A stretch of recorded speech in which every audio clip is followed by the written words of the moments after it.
meeting to order the Monday, December 10th, 2018 meeting of the Space Coast TPO, TAC, and CAC. And if you would stand for the Pledge of Allegiance. I pledge allegiance to the flag of the United States of America and to the republic for which it stands, one nation, under God, indivisible, with liberty and justice for all. All right, do we have any public comment items today? Seeing none, we'll move to item 3, which is our Executive Director's report. Jan? Well, good morning. The draft Governing Board meeting minutes are in your package for the October 11th meeting. The TPO Governing Board approved the 2045 LRTP Public Involvement Plan. They also approved the adoption of the safety, systems, pavement, and bridge performance measures. The TPO also received presentations on the Sarno Road Corridor Study, the US 1 and State Road 406. I'm sorry, my mic was not on. I apologize. And I have a soft voice. I do apologize. The TPO also received presentations on the Sarno Road Corridor Study, the US 1 and State Road 406 corridor studies, as well as the NASA Causeway PD&E update. There was one public comment on both the Garden Street State Road 406 corridor study and the NASA Causeway PD&E. Those comments are included on page 6 of your package. No additional action was taken by the board. You also have a status of projects for the end of November in your package. This provides you a status of the TPO managed projects and the DOT projects that we participate in routinely. So it's a work in progress. So if you want to look up a project and find out what's going on a DOT project or a TPO managed project, you should have that in front of you. The Central Florida MPO Alliance met in October, and you have the meeting highlights in your package. Just a reminder, the Alliance is a regional collaborative of the 6 MPOs and the 2 FDOT districts in Central Florida.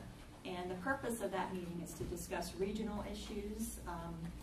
We also try to pursue funding for regionally significant projects. And one of the action items at that meeting was to adopt our regional priority list, in which Ellis Road is the #1 priority on a regional perspective. And we turn that list over to the DOT, and it's really important that they have the projects for the region, that this is a top priority for the whole region for Central Florida. The statewide MPO Advisory Council met on November the 1st. This council is made up of the 27 MPOs in the state.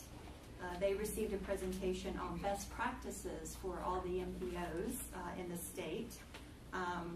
Our complete street evaluation project screening was selected as one of the best practices, so we were very excited about that. And this report is used really to select, if you remember, we selected 8 complete street projects here in Brevard County. Some of them are completed, some are under construction, and some will be coming up real soon. A couple of them are in design. So it was very significant, and all the best practices are shared on what they call a SharePoint site. And it's really a tool for all the MPOs to share information, and so it's a really good tool for us to share ideas and see what each other are doing. You also have the TPO strategic plan in your package, so you can see how we're accomplishing our goals for this quarter from July to September. At the last meeting, there was a suggestion, I think it was by Tony, I see Tony Sasso's not here, to have the public comment period not only at the beginning of the agenda, but to also put it at the end of the agenda. So the public comment period, at the beginning of the meeting is an opportunity for the public to speak on non-agenda items. Citizens can also speak on specific agenda items throughout the meeting by filling out a speaker card. So I did speak with our TPO chair, and in an effort to keep all of our agendas consistent, she would, she thinks it would be more beneficial just for the chair to remind everyone at the public comment section, about the process. On the agenda, it is written out, but not everyone, can really read the fine print. So I think that that would be beneficial, Scott. Maybe you know, in the future we can start doing that. And Kathy, Mayor Meehan, will be doing that at the TPO board. So she thinks that would be a more beneficial way of just reminding the public that you have an opportunity to speak throughout the meeting. And then finally, Stephen wanted to share our LRTP public outreach video that we're really excited about. It's a really short video. Yes, it's a perfect segue. We're going to talk about public comment and input. And I've mentioned to you all before, we're embarking on beginning our 2045 long-range transportation plan update. And so we really want to knock our public involvement out of the park this time and really get out in the communities and get people involved. And so we actually have a public marketing firm helping us develop some materials so that we can engage everyone a bit better. And so this is our campaign mark. This is something that was new to me, is Voice Your Vision. And we feel that should speak to everyone and give everyone a call to action. And so this is largely designed for social media. Everyone has a limited attention span, and so we only have them for a few seconds to deliver our message and to try to get them to click that link and take our public survey to give us their input on what they do or don't like about our transportation system and how they get to work. And so our website is up. It's and it's got our user survey on there as well. It's voiceyourvisionbrevard.com, and we've got an interactive survey up there. It's very graphically friendly and user friendly. It's mobile responsive, so people can do it on their phones or their tablets. And we're also making booklets so people can take paper surveys as well if they don't have access to technology. And we also have developed, for the first time, a nice video to use on our social media to, again, play to people's visual tendencies and their attention spans. So this is a quick preview of that for you. And I have the sound off. Sorry about that.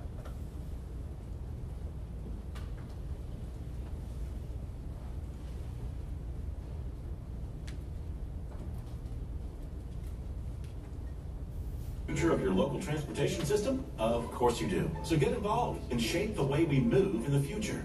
No, not like that. Whether you're walking, biking, driving, riding, floating, hauling, flying, or launching, use your voice. Pop over to the survey at voiceyourvisionbrevard.com and help build the future of local transportation. By the way, our thriving economy totally depends on you, so no pressure. Got something to say? Hit the survey at voiceyourvisionbrevard.com. As I said, we're hoping that'll help generate some good input and get people's attention. And we'll be developing 2 other videos throughout the process and to get the public involved as we move through and head towards adoption. And you should have also all received the email if you're signed up for our newsletter. I believe Abby had it scheduled for an email to go out this morning on that the website is live and you can start taking the survey, and we encourage you all to do so. Thank you. All right, thank you very much. Do we have any questions either on the survey or from the Executive Director's report? Lisa? No? All right, then thank you very much. We'll move to our action items. So the first one is 4A, which is the approval of the minutes of our last meeting on October 8th. Is there a motion from a TAC member? We have a motion from Jenny. Is there a second? Second from Cliff, and over to the CAC. From the CAC, do we have a motion, please? Motion from Pete, and second from Mr. Lamb. Any further discussion? All in favor say aye. Aye. All opposed? And from the TAC, all in favor indicate by saying aye. Aye. Any opposed? Motion carries. Thank you. That takes us to item 4B, which is Resolution 1911, which is an updated policy for the Transportation Disadvantaged Local Coordinating Board. Good morning. I'm Sarah Crom. I'm the Multimodal Program Specialist. We are bringing to you guys a resolution for the Transportation Disadvantaged Local Coordinating Board, or TDLCB, policy PLC-8. Previously, the TDLCB policy was included in the PLC-1 agency organization operation. We have separated the policy into its separate policy in order to meet funding requirements and to remain consistent. Annually, the TDLCB has to review their policy and submit it to the state. So we seek approval of the resolution. Are there any questions of Sarah? If not, I would look for a motion from a TAC member. David? And we have a second from Conroy over to the CAC. And from the CAC, do we have a motion, please? Do we have a quorum? Mr. Rice? I guess we do. And a second from Mr. Boothroyd. Any discussion? All in favor say aye. Aye. All opposed? And from the TAC, all in favor indicate by saying aye. Aye. Any opposed? Motion carries. Thank you, sir. That takes us to agenda item 4C, which is resolution 1912, which is 2 amendments to our TIP. Stephen, are you handling the tip? Okay. Doing a little bit of everything. Sorry about that. Other duties as assigned. Yes. He's multitasking. All right, so as you know, the projects in the TIP have to match what is in FDOT's work program, and we did have a few projects that made it into the work program due to having to get some funding scheduled moved at the last second, and those projects are listed in your package. One of them, the first one is US 1 PD&E from the Pineda Causeway to Park Avenue in Rockledge. This is that last piece of US 1 that needs to be 6-laned. We've seen the traffic volumes go up quite a bit, and it's definitely ready to start being looked at and moved through the process. The next one is the A1A sidewalk from O'Galley to Volunteer Way. I believe this is to put in the missing piece there, and also to get the existing part on the other side up to ADA standards. And the last one is an ITS project on State Road 3, Courtney Parkway, and Merritt Island. This is for fiber optic cable, closed circuit TVs, and some sensors and everything to make the signals coordinate with each other and try to move traffic better on that road. And that is all that's in there, and I'd be happy to answer any questions. All right. Are there questions? Karen?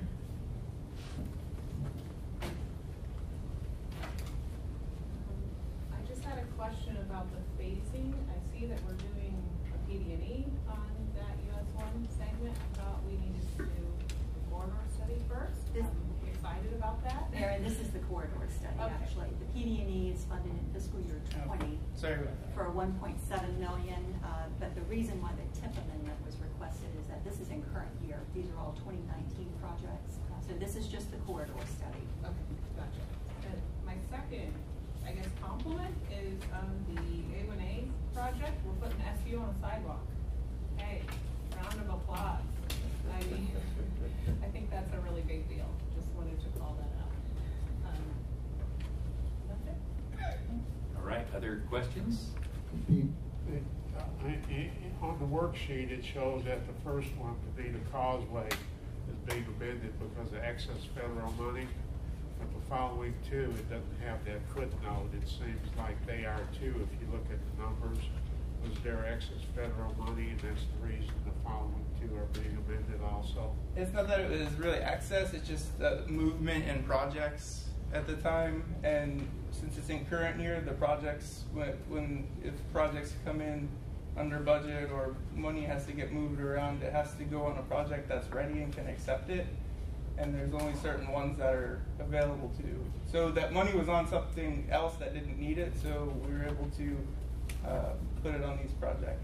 Pete, we actually, all 3 of these projects, we brought to the committees and the board in September, if you remember. So we talked about all 3 of them, and these projects were proposed projects for our current year SU funding. So this is just the department's request to go ahead and update our TIP to be in alignment with the DOT work program. Well, we understand that. It's just that the first project had a footnote that excess federal funds were available. It said due to the availability of federal funding. And And then the following two projects, even though the money is shown as federal, it doesn't have that footnote. And I just was wondering if the same criteria was for the following two. I would say not. You know, Jamie wrote the letter, so she would have to answer the question. But Well, that's fair enough. You answered the question already. When it comes to money, you know your stuff. All right, other questions? Seeing that, yes, Aaron? On the court meeting, I know we've struggled to move other improvements on that corridor forward. Can you maybe give us an update on where sidewalk or drainage improvements stand?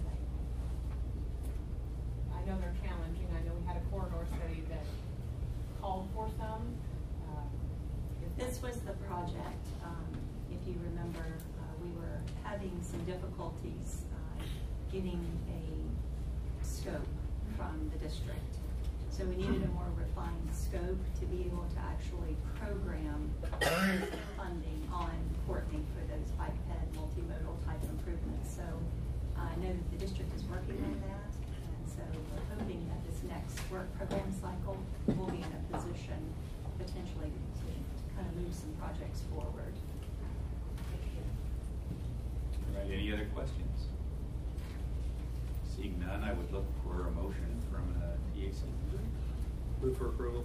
We have a motion from Cliff and a second from Aaron, and over to the CAC. From the CAC, do we have a motion, please? Motion from Peter, and do we have a second? Second from Roy. Any discussion? All in favor say aye. Aye. All opposed? From the TAC, all in favor indicate by saying aye. Aye. Any opposed? Motion carries and resolution 1912 is approved. That takes us to item 4D, which is resolution 1913, which is the transit asset management plan for SCAC. Hello, I'm Scott Nelson, the Transit Director for Space Coast Area Transit. Our transit asset management plan is in your agenda packet, but I was invited to do a presentation. This is a new federal requirement, and so I'll give you a little bit of background and explanation for this. It is a new federal requirement. They started talking about this 2 years ago and offering seminars and so forth, and Jim Liesenfeld and myself and several other staff members went to those webinars and meetings and things. And the reason the presentation is coming to you as part of the process is it needs to be approved by the local MPO or Space Coast TPO. The reason that this new requirement came in is because there were issues in railroad transportation primarily. Federal Department of Transportation was dealing with train crashes and breakdowns. Some of you are familiar with some of the things going on at WMATA in Washington, D.C. with the Metro.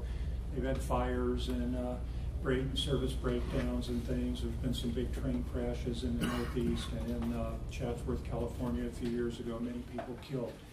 And so they were quite concerned about the condition of train cars and infrastructure like rails. And so they first started brainstorming about this type of a requirement in that mode. But then it trickled down to bus transit as well, and so that's how it came to affect us.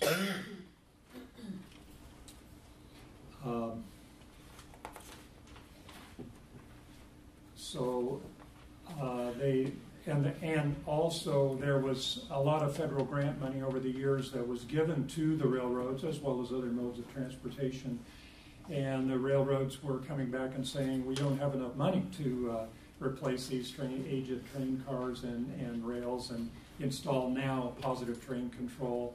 And so the federal government wants transportation entities to be better stewards of their federal grants that they receive. So that's another thing.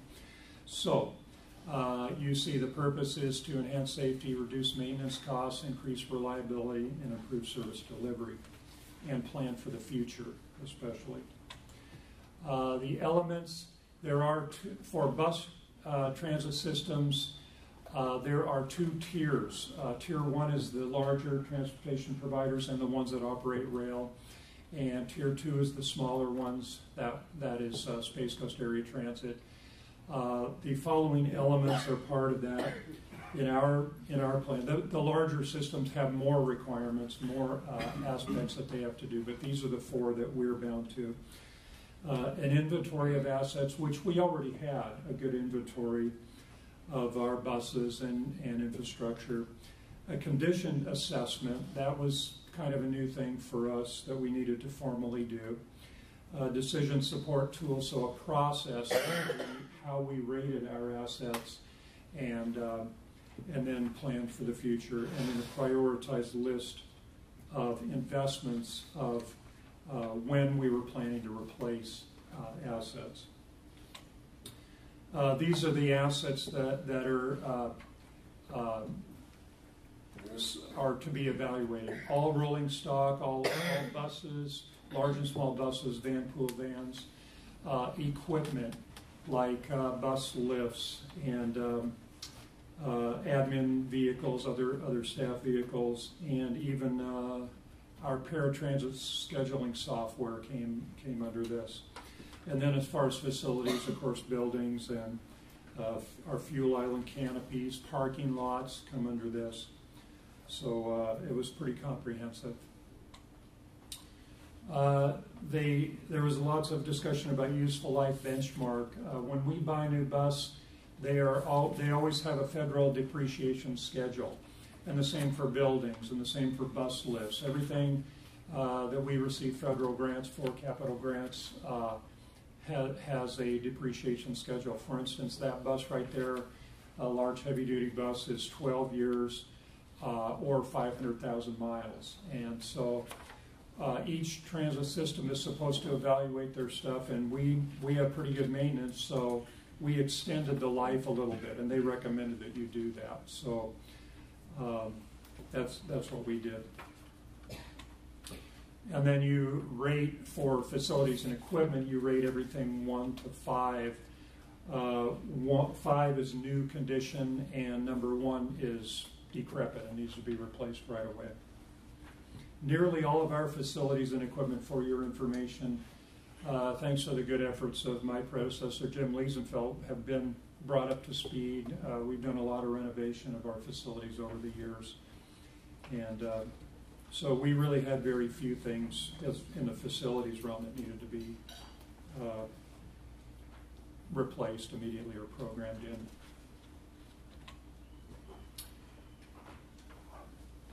As far as the conclusions, replacement bus purchases that we are scheduled, then you had to project it out through 2022. This is what we're looking at, and you'll see the backup charts in your agenda packet. 13 big buses, 26 small buses, 91 vans, and non-revenue vehicles. The van pool program, we really need to be ambitious about modernizing that. And then facilities and equipment. Our main focus is going to be on our, in COCO with the COCO Transit Center. We have 4 bus routes that meet together there, that come through there, 8 buses an hour. It's a pretty busy, it's probably our busiest transfer center. And so we need to build a new transfer center there that is dependent upon the demolition of the Veterans Building on 520 in COCO. And then we'll move the employee parking over there and then make the transfer center in the front of our admin building. So that's it. Any questions? Do you have questions for Scott? David? Do you track the ongoing cost per vehicle for repairs? Like you have some vehicles that are 16 years old. I'm kind of curious what the repair on that vehicle would be. And how does that weigh in your decision to get rid of the vehicle or replace the vehicle? Yeah, there are formulas. There is software actually that we don't have that the large places have. We see an increase obviously in costs. We plan, and many places plan, to replace an engine in the life of the bus or a transmission. So we expect that, and we've done that. We have 8 2007 big buses that some now are pushing 600,000 miles. Do you remember I told you, 500,000 is the federal. So they have been eligible for replacement, but they're still running great, and so that's our investment. So we put thresholds in of when we would replace and them. all fleets end up with lemons sooner or later. How do you identify the lemons and get rid of them? That's an excellent question, and we do have a few of those, especially buses, and we have some vans that aren't that desirable as well. What I did on those was just keep those to the minimal replacement standards, and we're going to try to just turn those over as fast as we can. We can't, because they were purchased, we'd have to reimburse the FTA for those if we turn them over any sooner. But yeah, we've been stuck on those. Truthfully, we have a series of 3 buses that we bought in 2009 that have been problematic. Jacksonville Transit bought 15 of those same buses. Jacksonville parked them and was all over the state to try to work out some kind of deal, and the state actually did a buyback on a few of those. Our shop has kept them alive, and we have over 200,000 miles on them. I think it's a tribute to our maintenance, truthfully.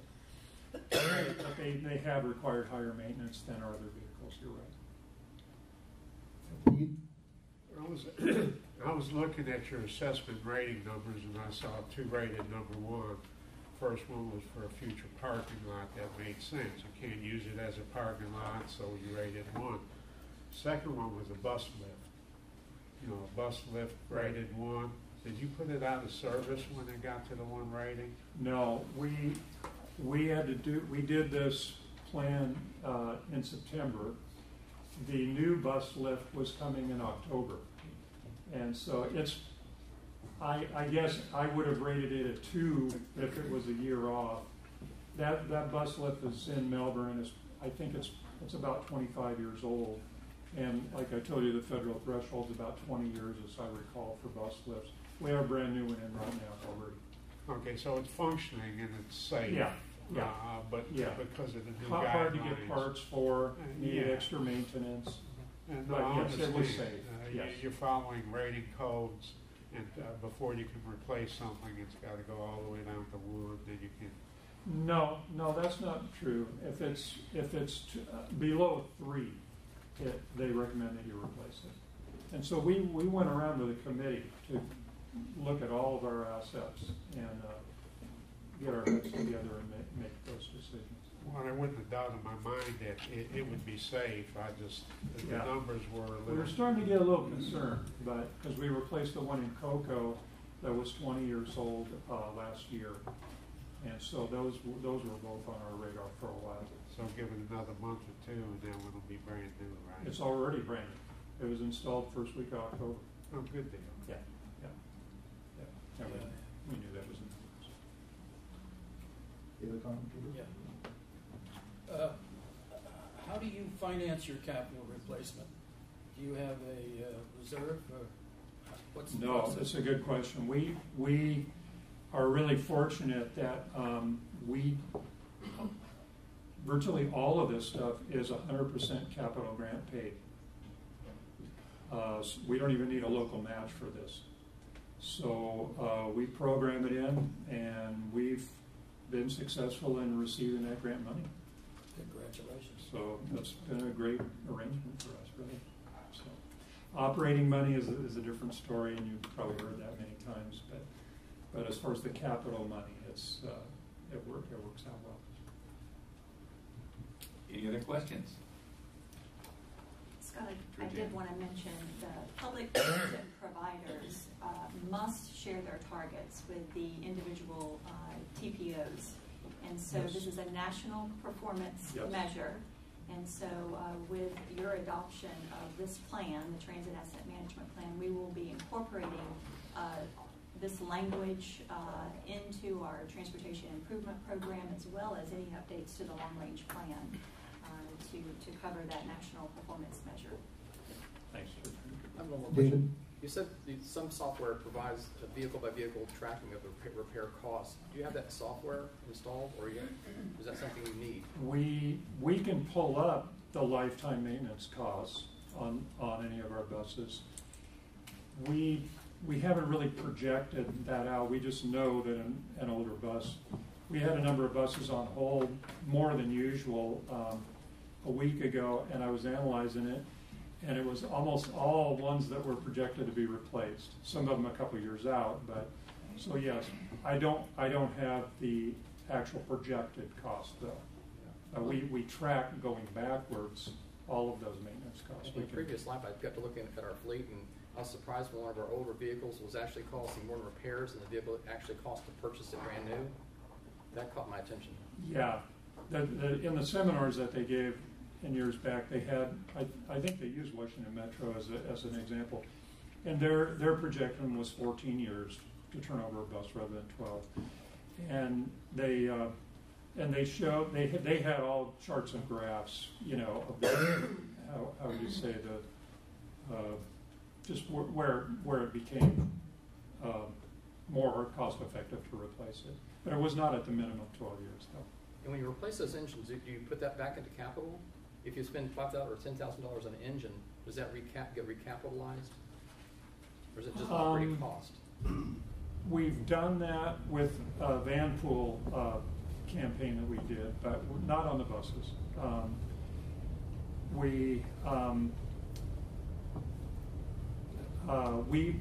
Our maintenance costs are also covered by grant. Okay. And so we're fortunate in that regard. So, but yeah, I mean, just to throw around a couple of figures, and I know we're trying to move on, but I'm sorry. A new bus is minimum $450,000 for a big bus, depending on your options more. And then an engine, a couple Cummins engines that we've replaced the most recently at $35,000 is pretty pricey. But it's still way less than the cost of a bus. Thank you. All right, thank you very much. So we have Resolution 1913. Is there a motion from a TAC member? Gary is the motion, and is there a second? We have a second from Veronica, and over to the CAC. From the CAC, do we have a motion, please? Motion. Motion from David, do we have a second? Second from Woody. Any further discussion? All in favor say aye. Aye. All opposed? From the TAC, all in favor indicate by saying aye. Aye. Any opposed? And that motion carries. It takes us to item 4E, the election of officers for the TAC and CAC. So we entertain a proposal for chair and vice chair of the TAC.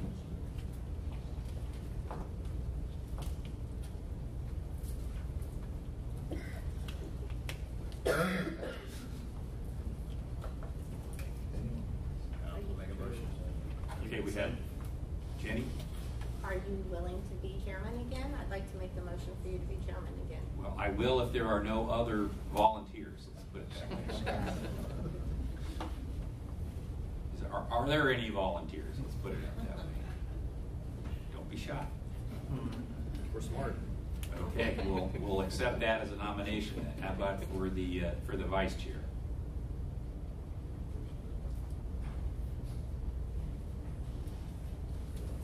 We want to continue with Devin as well. Does anyone know if he's still interested? I should have discussed that. Devin did stop by. He apologizes he could not be here today, but he did say that he would continue to be vice chair if no one else was interested in the position. Is there anybody else that would want to volunteer? Jenny, I asked so many questions. Well, not seeing anyone, we'll consider that a nomination for Devin as vice chair. So might as well take the vote before we move over to the CAC. So do we have a motion to confirm Scott Morgan as chair and Devin Swanson as vice chair for next year? We have a motion from Michael and a second from Aaron. All in favor indicate by saying aye. Aye. Any opposed? Motion carries. Over to the CAC. Okay, and from the CAC, Martin. I'd like to make a motion that we, unless there is other volunteers, we remain with the same chairman and vice chair. All right, is there anyone else who might be interested in the job? I'll second that. Roy. I'd like to second his motion. Well, seeing how there are no other nominations, all in favor of retaining myself and Bob Bogger as vice chair, say, respond by saying aye. Aye. Any opposed? Okay, that takes us to 5, which are presentations. So the first one is the Florida Department of Transportation tentative 5-year work program.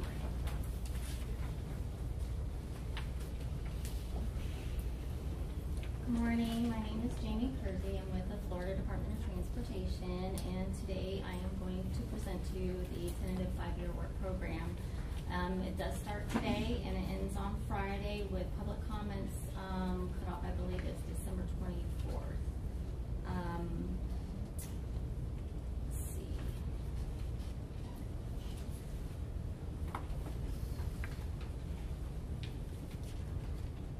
So the tentative 5-year work program covers fiscal years 2020 through 2024. Fiscal year 2020 runs from July 1st, 2019 through June 30th, 2020. Year 1 is the proposed budget pending legislator and governor approval. Years 2 through 5 are program planning for program planning purposes, subject to change.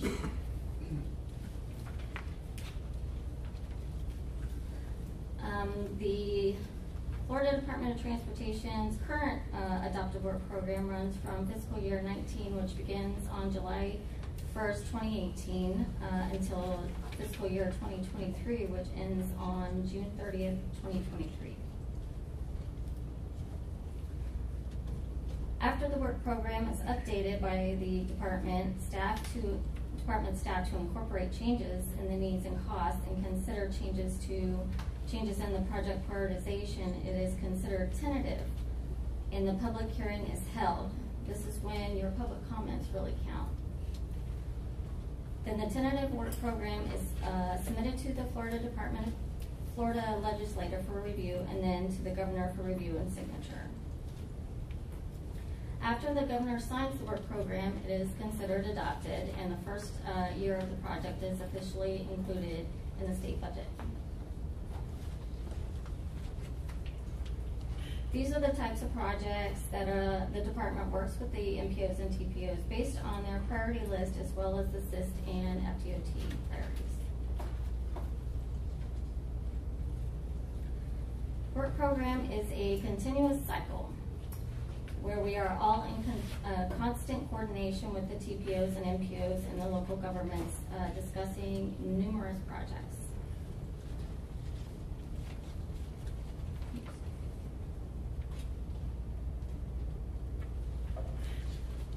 This is the breakout over the next 5 years for the District 5 to cover all of the 9 counties. So that total budget is for all 9 counties in District 5.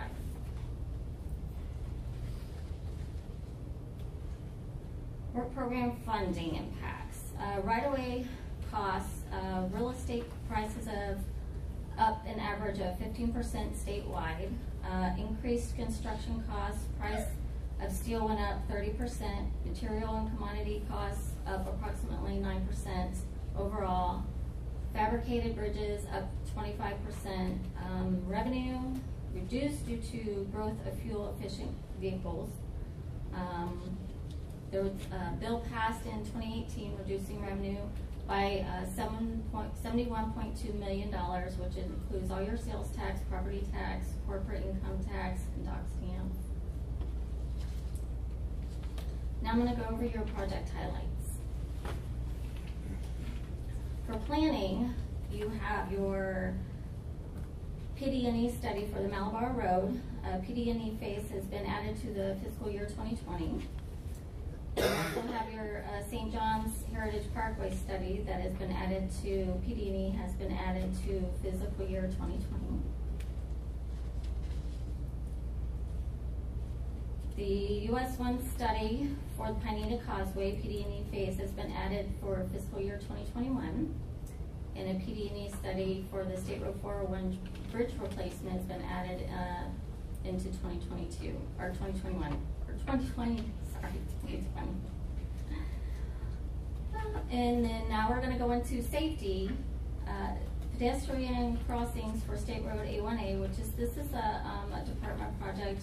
Design phase has been added for fiscal years 2020. Construction phase has been added for 2022. Preservation is resurfacing. We are partnering with the TPO to incorporate complete street elements where applicable within about 28 resurfacing miles that have been added.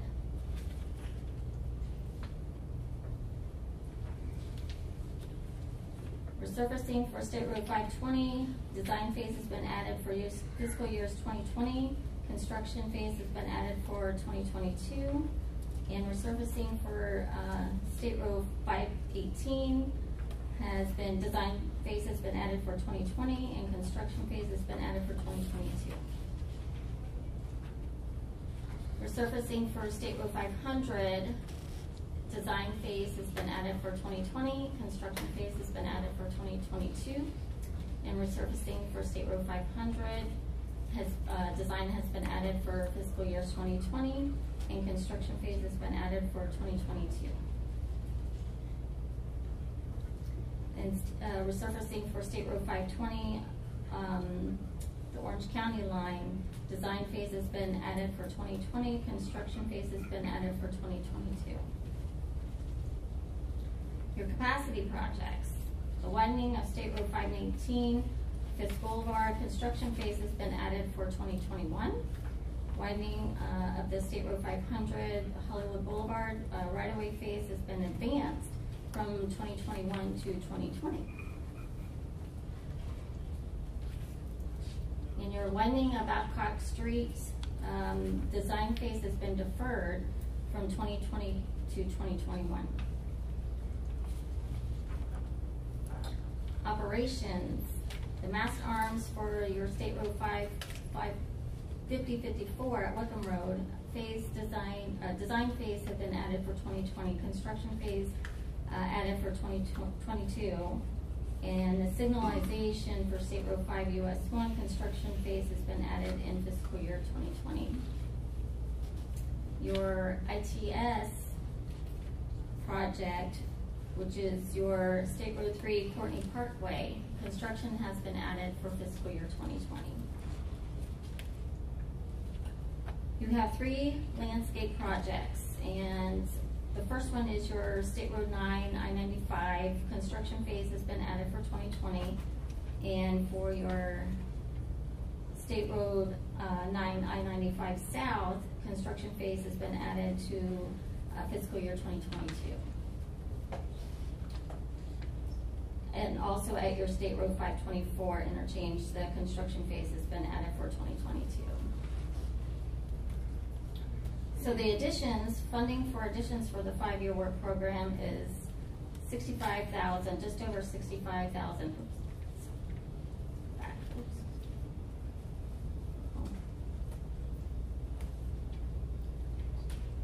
So just over $65,000. So there's all your amounts that have been added into the 5-year work program. So here's the timeline for the next steps. As I said before, December 24th is when all the public comments are due. Today starts the whole week of the work program public hearing. Tomorrow we do have our public outreach at the district office. I believe it starts at 5 o'clock. January 28th, we have the Metro Planning Organization objections that are due. And January through March 2019, review by the legislator, and then July 1st, 2019 would be the adoption of the work program. And I would like to thank you for your time. And if you have any questions for me, I'd be happy to take those. Yeah, I just had one question. As I saw the preservation list, you had one on 192 from the county line to just west of Interstate 95. And I was curious as to why it ended less than a quarter mile from the interchange when some of the pavement that's sort of right under the structure in that immediate ramp vicinity might need it. So I guess a suggestion would be to consider extending that. It's probably less than a quarter mile, and get the pavement and the restriping and some opportunity there for some minor traffic improvements as well as pavement. Just a suggestion. Karen? I have quite a few questions. So my first question is, don't we usually receive this information a little bit sooner than now? And typically would that be in November, and that meeting was canceled, so this is the first opportunity you've had to look at this? Actually, no. Typically, we receive it within just a day or two prior to the meeting. The department is always running up against the deadline. Yes. It's that way every year. Unfortunately, there's still, late Friday before I left work, Mary had called and was wanting information on certain projects. So it's usually the way it is every year, unfortunately. On that train of questioning, I don't have questions prepared because I haven't been provided any information. So prior to this presentation being given today with about 30 seconds per project on the screen, I haven't had the opportunity to look at what you're proposing and come up with comments like Mr. Morgan had. That is a little bit unusual. If I'm not mistaken, we typically receive documents. No, it is not unusual. It happens this way every year. This is the first time I've seen this, which is, normally I will get it at least the day before or the Friday. So this is very common. I recall in the past receiving not only the information in writing, but also receiving a GIS map which geolocates the projects and shows exactly where they are. And several different times in the past when we've received work program materials, we've not only received our information, but we've received information on the other counties that are also in District 5. So typically, if I'm not mistaken, I'm sure you can correct me, we get things in writing. Right. And I don't even have this presentation in my handout here today. So you'll get a copy of that. Okay. Preceding this. But you can also go to the www.d5wpph.com and you can see all the GIS maps. You can click on everything. Everything's interactive there. You can also put your comments on there, as well as Mr. Morgan, Chairman Mr. Morgan. You can put your comments on there also, and those will be a part of public record. Those will be taken into consideration. That all these projects are not set in cement yet. Just so I can elaborate on my perspective here, I'm a representative of a county. I'm not the only representative of that county. In order to make a recommendation, I need to take the information back, discuss it, and come up with a position. Without having the information in advance, I can't come to this meeting and get support on a recommendation like Mr. Morgan to extend a project or not. And that information coming after and outside of this committee gives it a little bit less traction. There's a lot of value in having the support of our peers here, and so I'm really disappointed in what we've received or not received. Keep in mind, this is part of the public comment period. It just started, and this is the way it happens every year. It's unfortunate that we don't always get the presentation prior to the, to be incorporated into the agenda package. It would be better if we did. Unfortunately, the department is kind of pushing it up against the deadline every year. But there's plenty of opportunity for the committees, the board, the public to make public comment. This is not set in stone. So are those materials with the GIS maps and stuff available to be distributed to the committee members without each of us going back and looking them up for ourselves and having to find DOT's information so that we can take that attachment and that written documentation and forward it to our superiors and make appropriate feedback? I'm just looking for something in my hands. Right. I can have a We're not conversation putting out about. GIS maps this year. Okay. It just seems very unusual that this is the first we've seen. This is literally the biggest thing we do all year. I apologize for that, but.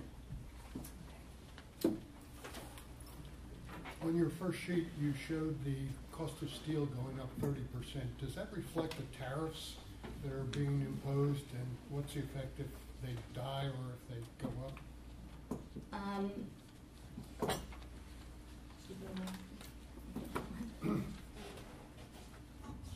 Certainly on the cost of materials, it's many factors that contribute to the cost increase, including demand for those materials at this time, as well as policies that are created that make steel less available. So the current administration's tariffs are reflected in these estimates? I did not say that. These are estimates just to let you know that when we look at costs across the board of materials, they've gone up 30%. So it doesn't reflect the tariffs? It reflects a series of cost considerations that could consider policies that were made at a national level. But I don't know that for sure. This is just the cost of the materials. They've gone up 30%. So this is looking back 5 years at, at what they increased? This is looking back 1 year. 1 year, okay. Thank you. What's the source of your estimations? This comes from I'm Allison Stetner. I'm the Planning and Environmental Management Administrator, and this comes from central office and our Revenue Estimating Committee. They look at all of the projects statewide and come up with all the values that have increased and how the revenues have decreased. So this comes out of our central office policy planning. So they give you the numbers, but what's the basis of their numbers? It's all statewide projects that they average across the board. And we are buying materials on a regular basis, so we can make that determination. Over the last year, steel prices have gone up 30%. Does that help answer your question? All right. I just wanted to mention a couple of things in the presentation that I noticed, and I haven't really, Erin, as you pointed out, had time to really digest everything that I saw. But it is really another lean year, even though there was $65 million coming into the area. It's still, I think it is better than it was last year. We had a lot of deferrals last year. But I've heard the district secretary to be able to keep some of the projects in the work program made a very large deferral on I-4, which helped us not have as big of an impact, which I think is really good. The 401 PD&E district funded, so it's my understanding, even though central office made the commitment to fund it, it was the district that actually funded the project, which I think is very significant. And I think that says a lot for the secretary to make that commitment. And then the A1A pedestrian improvements, I know that Cape Canaveral, this is something that we have been wanting for a long time, and to actually have design and construction funded, I think that's very exciting. So finally, I think we're starting to get some recognition to A1A, which is really important. So yes, it can always be better, but it could have been a lot worse, I suppose. Erin? I just have one follow-up question, because it really just seems like I'm coming out of left field expecting more information than is typical. But can you clarify, is this the level of information that you're providing for, say, Metro Plan Orlando, or is there a more thorough This is the same information, same breakdown of projects. We only highlight the major projects. The entire work program can be found at the website along with the GIS maps, and they go into a little bit more detail. But it's really a high-level overview of the projects. This is just our budgeting meeting. This is not project details. We're not getting into specific project descriptions. This is just to let you know what we're trying to target for the next 5 years. And how will we get the presentation after this? Via email or? I have the presentation now, so we will immediately go ahead and send that out to everyone. Jamie sent it at 7:30 this morning, I think, so that's when I first saw it. So we will make sure everyone gets that. All right, thank you very much. Appreciate that. And I would like to introduce Jennifer Stilts with the Turnpike.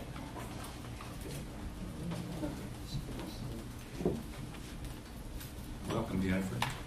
Thank you very much, Chairman and committees. I'm Jennifer Stoltz. I'm the Planning and Environmental Management Administrator for Florida's Turnpike Enterprise. We are the enterprise arm of FDOT, so that is why we're part of this presentation. So I don't really have a lot to talk about today. You should in your packets have this blue report, and basically this is a summary of all of the larger projects within District 5. And so I'm not showing anything in there that's within your jurisdiction, but I do have an update for you, if you would like, on the Beachline East PD&E study. Yes, we would love that. Okay, very good. So we have had a Beachline East project development and environment study that was begun in 2016. And this is to study the widening of the beach line from 520 to east of Industry Road. This was being studied to be widened from 4 to 8 lanes. Express lanes were originally proposed for the corridor, however, they have been removed from consideration at this time. This project also included a service plaza feasibility analysis. And basically, you may have heard in some previous updates that this study had been placed on hold. There were some ongoing coordination with Brightline, which has now been rebranded to Virgin Trains, because the beach line was one of the proposed corridors that was being looked at. So we didn't want to proceed with a widening project with this huge unknown coming into play. So it seems like that project is moving forward, and we have a little bit better idea of where that stands. So right now, we should be able to restart the study in early 2019, and so hopefully next year we'll have a little more information for you. All right, questions from our friends of the corridor? If you don't mind, when you said on the train system, a few different names, when you say it's standing now, where does it stand now? I don't have the details because I haven't been part of those negotiations, but there was an unsolicited bid to continue the train to Tampa. Right. And so the department did put out an open solicitation for bids to invite any other interested parties to bid. There were no other bids received. And so, central office is sort of managing all of that, but it does look like there's continued discussions on extending it, and that may have indicated where their alignment was going to be coming from. So it's still a lot of moving parts. Okay, thank you. Mm-hmm. All right, thank you so very much. Thank you. That takes us to presentation 5B, which is an updated ADA bus stop assessment for staff.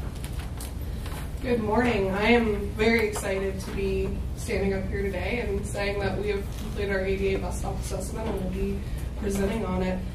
If some of you guys don't recall, is in 2014, Space Coast Area Transit completed a bus stop assessment where they looked at the ADA accessibility to all the bus stops and created a transition plan. Since the completion of that assessment, improvements have been made, the bus stop locations have changed. Basically, it just wasn't the same snapshot that was previously done in 2014. So last fall, in October 2017, we set out to update the bus stop assessment and create a updatable database, so then it can continuously be updated. And today, I have our general project consultant from Tyndall Oliver, Ryan Weinstein, here to share with you the process results, as well as also everyone should have a pamphlet at their station. So, thank you. Good morning. My name is Brian Weinstein. I'm an ADA compliance engineer with Tyndall Oliver Associates.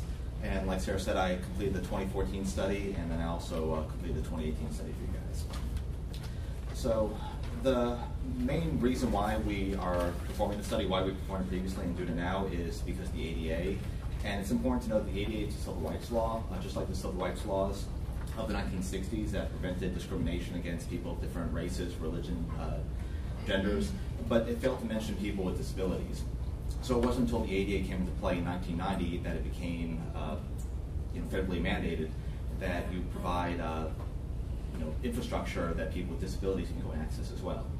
So by having bus stops, by having sidewalks, curb ramps that people with mobility issues may not be able to access, then it is possible that you're violating civil rights. So the The ADA, it requires that you have a self-evaluation of all of your infrastructure that is not compliant with the ADA, and you inventory everything. And then you create an ADA transition plan that has all the steps needed to mitigate these barriers to accessibility and have a timeline for when they're going to be made accessible. So the first steps of the study were to perform the self-assessment or to re-perform the self-assessment because a lot of the infrastructure has changed since 2014 to 2018. So we looked at all the different bus stops within the county, as well as all the accessible routes, the sidewalk, or in some cases the shoulder roadway, the curb ramps to get to and from the bus stop. Because if you have a bus stop that's accessible but you can't get to it, then it doesn't really fully serve its purpose. We also performed a ride check where we counted the number of people getting on and off every single bus on every single route within the entire county to determine a level of ridership at each bus stop. And we identified all the barriers to accessibility as well as any other safety and operational issues that we encountered from looking at every single bus stop in the county. We then estimated the cost for the improvements, and by looking at the cost, the ridership, the severity of the issues of the bus stop, we then prioritized everything and came up with a multi-year phasing plan that would allow you guys to slowly chip away at the improvements over multiple years until you finally have a fully ADA compliant system.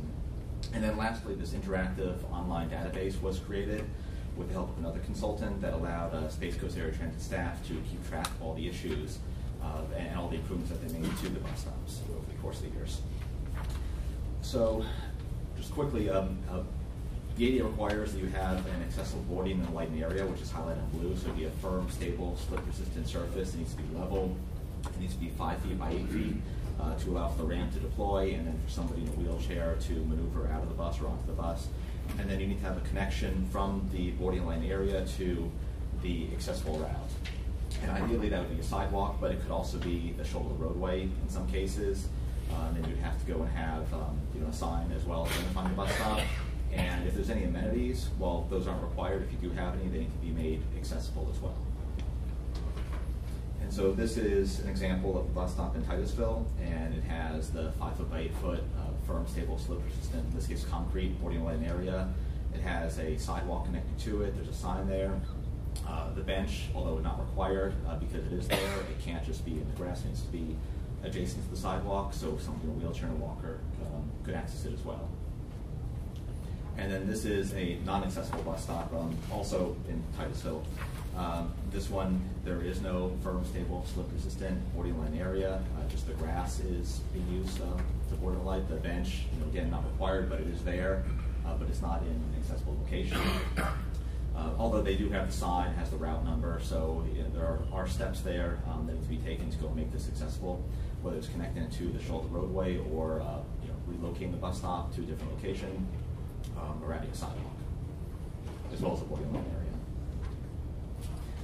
So from comparing the information we collected in 2018 to what we collected in 2014, you had about 100 additional bus stops added to the system, 853 to 946. There were 239 benches previously, now there's 325. Additional shelters as well. And there were, in the previous study, 160 compliant boarding line areas in 2014, and now there's 262 compliant boarding line areas. But that number, you'll see in other slides, there's other issues with the connecting infrastructure, but it is important to know that there's 262 boarding line areas that Space Coast Area Transit constructed that are perfectly fine and accessible. The daily ridership surveys that we performed showed just under 14,000 people getting on and off the bus on a weekday, about 8,000 on Saturday, and 960 on Sunday. So we mapped all of the ridership data throughout the entire county, and you can see that in your pamphlets. And so the bigger, darker, red, orange circles are the high ridership locations. And the one with the most ridership was Cocoa Transit Center, followed by Shepherd's Park, Melbourne Square Mall, and Hammock Landing. And then we created the city profiles, which again you can see in your booklet that you have. And each profile was created for the unincorporated county, as well as for the county as a whole and each individual municipality, showing the number of bus stops at each municipality, whether or not they're accessible, the estimated costs, and the ridership as well as just various attributes that we found about each of the municipalities. And then each municipality also had a map showing where the bus stops are located and their estimated cost and the general ridership of the bus route going through that area. So to determine the order in which the bus stops should be mitigated in, we assigned each stop a score based upon its current level of accessibility, safety, operational efficiency, and based upon the stop's current ridership, its vicinity to major trip generators like a hospital, a school, places like that where lots of people would be getting on and off at, especially people possibly with disabilities. And all that was taken into consideration. The individual scores were then weighted, as shown in the pie chart up here. So passenger activity had 30% weighting, the adjacent land use about 20%, and then they were sorted to show the priority. So the stops with higher ridership, more important trip generators would be ideally fixed first, and stops with lower ridership with less ideal land uses would be mitigated later on. So in the previous study, we had 11 bus stops, or about 1%, that were fully ADA compliant. And previously I mentioned the boarding and lighting area being compliant. This would be considering not just the boarding and lighting area, but the amenities, the sidewalk, the curb ramps, everything connecting to the bus stop as well. But at the time of the data collection in early 2018, late 2017, we had 4% were fully ADA compliant. However, after giving my draft report to Terry and Space Coast Area Transit, they immediately went out and they fixed a lot of these quick and easy fixes and bumped it up to 8%, 72 bus stops. A lot of that was by relocating benches, moving amenities, taking things out of the boarding and lighting area that were previously blocking and preventing somebody in a wheelchair, a walker, from fully utilizing the bus stop. And as you can see, we also have the cost or the percentage of estimated cost to go in and fix all the bus stops in Brevard County. A lot of them are medium costs, which are saying between $3,000 and $10,000. You have 20% that are low cost and about 20% that are high cost. We're saying over $10,000, which we'll be talking about in a little bit. So the total cost to fix everything, total probable cost, we're saying is around $8 million. But this is just an estimate based upon our current field surveying, and this is not including right-of-way either. So we like to say that this is really used to determine the severity of the cost and as a comparison to compare different bus stops or different municipalities to each other. However, as you start going out and making these improvements, then the cost should get updated accordingly once you find out what various infrastructure might cost to go and mitigate. So it's also important to remember that achieving ADA compliance is a group effort between Space Coast Area Transit, between the county as a whole, each of the municipalities, as well as private development that some of these bus stops are actually located in. And not only is it important to go and make these changes to make these bus stops safe and ADA compliant, but you also need to go and make sure that it is that you're continuing to monitor the situation as well, because a lot of these bus stops could be made ADA compliant, but then something simple as a bench could be moved by a patron and all of a sudden it's not compliant anymore. So just continual observance of the bus stops would really help a lot of the issues that we found. So you also need to know that this implementation plan is just a guide. The number of stops and the particular stops chosen each year to make ADA compliant is just a recommendation. As long as you continue to make improvements every year, then you will be covered under the ADA if there were ever any issues involved. Based upon your funding, based upon your priorities, these numbers can change, the location of the bus stops can change. And I guess in conclusion, it's important to remember that although not all bus stops are currently ADA compliant, Space Coast Area Transit has been doing a great job making them compliant as fast as they can, being very proactive, which is a pleasant change from a lot of other municipalities that I have done this work for. You guys are really ahead of the curve in terms of the bus stops that have been made compliant, and in terms of the willingness of the different municipalities and the transit system in trying to make them be compliant in a proactive manner. So as long as you continuously maintain them and keep them accessible, as long as they're in use, then everything should be fine.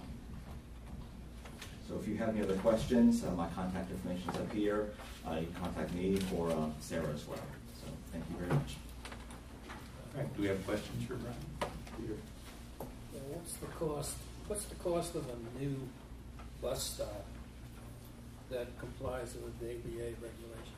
I think Terry might be able to maybe give you a better figure because it really depends on the size or what sort of infrastructure you guys choose to include at a bus stop.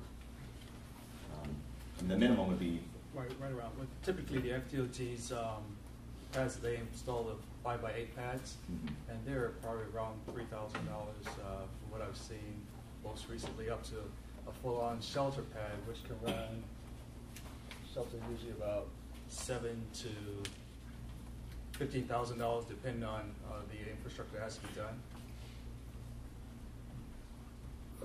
Summary?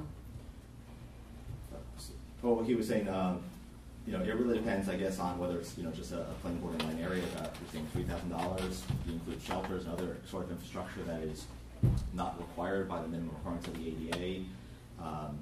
It'd be $10,000 to $15,000. Well, just ADA complies with ADA. ADA, then it would just be the boarding line area connecting to some accessible route. So there's the 5 foot, 8 foot concrete slab, about $3,000, plus the connection to the sidewalk or to the shoulder roadway. And excuse me, sorry, to answer from my seat, but it's a hard question to answer because it's really dependent on the location of the stop. As you saw an example, the stop in Titusville, there is no sidewalk. There's nothing else around the area. It's just an area that's in the grass. That's where it would typically have just a board and lighting pad installed. That's one of the lower cost ones as far as, but the ones that need to make an accessible path to an existing sidewalk or somewhere, that's where the cost will increase. So there's no one size fits all answer. It's really going to be dependent on the amenities in the area and the path that a person is going to have to take to get to the actual bus stop. Well, we tend to use averages quite frequently here, but that would do. Okay.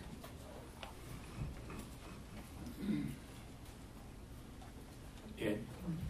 Yes, I want to brag about cocoa. I noticed we have 8% that comply, which is double the average. But one point I'd like to bring up is the responsible entities.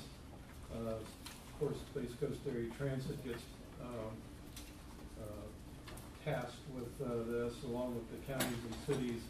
And I'm wondering, where is FDOT in this, since most of our bus stops are on DOT roadways? This might not be a bad program for FDOT to look at. Whenever FDOT comes into a roadway and does a project, they bring the boarding and lighting pads up to ADA standards. So, like for example, 520 project coming up with the resurfacing, during that project, they'll bring those boarding and lighting pads up. Is something that I previously did with the previous study and will continue to do, is that whenever there is those FDOT project meetings, I do print out each individual stop that's in those corridors and bring it to them to ensure the. I would like to point out US 1, Cocoa just suffered through a couple of years ago, and they're not great. Yeah. The road was just improved a couple of years ago, and the stops still are non-compliant, and I don't get it. I have to look at the city or someone else has to go back and fix these things, and I'd say that's definitely just during the design phase. Really, is I feel like it's something that people aren't necessarily thinking about. Is I try to remind and think and get people to think about it, but during that design phase, when plans are being reviewed, is having that extra check from the locals is incredibly important. Well, it was coordinated with SCAP and the city, and how we still end up with non-compliant bus stops, I don't get. I don't get. I'm not sure how to pull the individual sheets out. So you will have individual sheets for each stop? So the appendix there's a final report. It's about like 60 pages, so I don't print out one for everybody. And then we have 6 appendixes that are very, very, very hefty. And so there will be on our website after our TPO board meeting, the report and the appendixes will be going up on the website, and you'll be able to literally pull a page that is of an individual stop. And there's several different versions of how they're listed. So one appendix is like by bus stop ID number, another we did by municipality. So, and there's also included in the report in the appendix, there's breakdowns, more breakdowns of via municipalities. We really wanted to try and make this information very accessible by the cities so that they could start, working with SCAT and such to make improvements.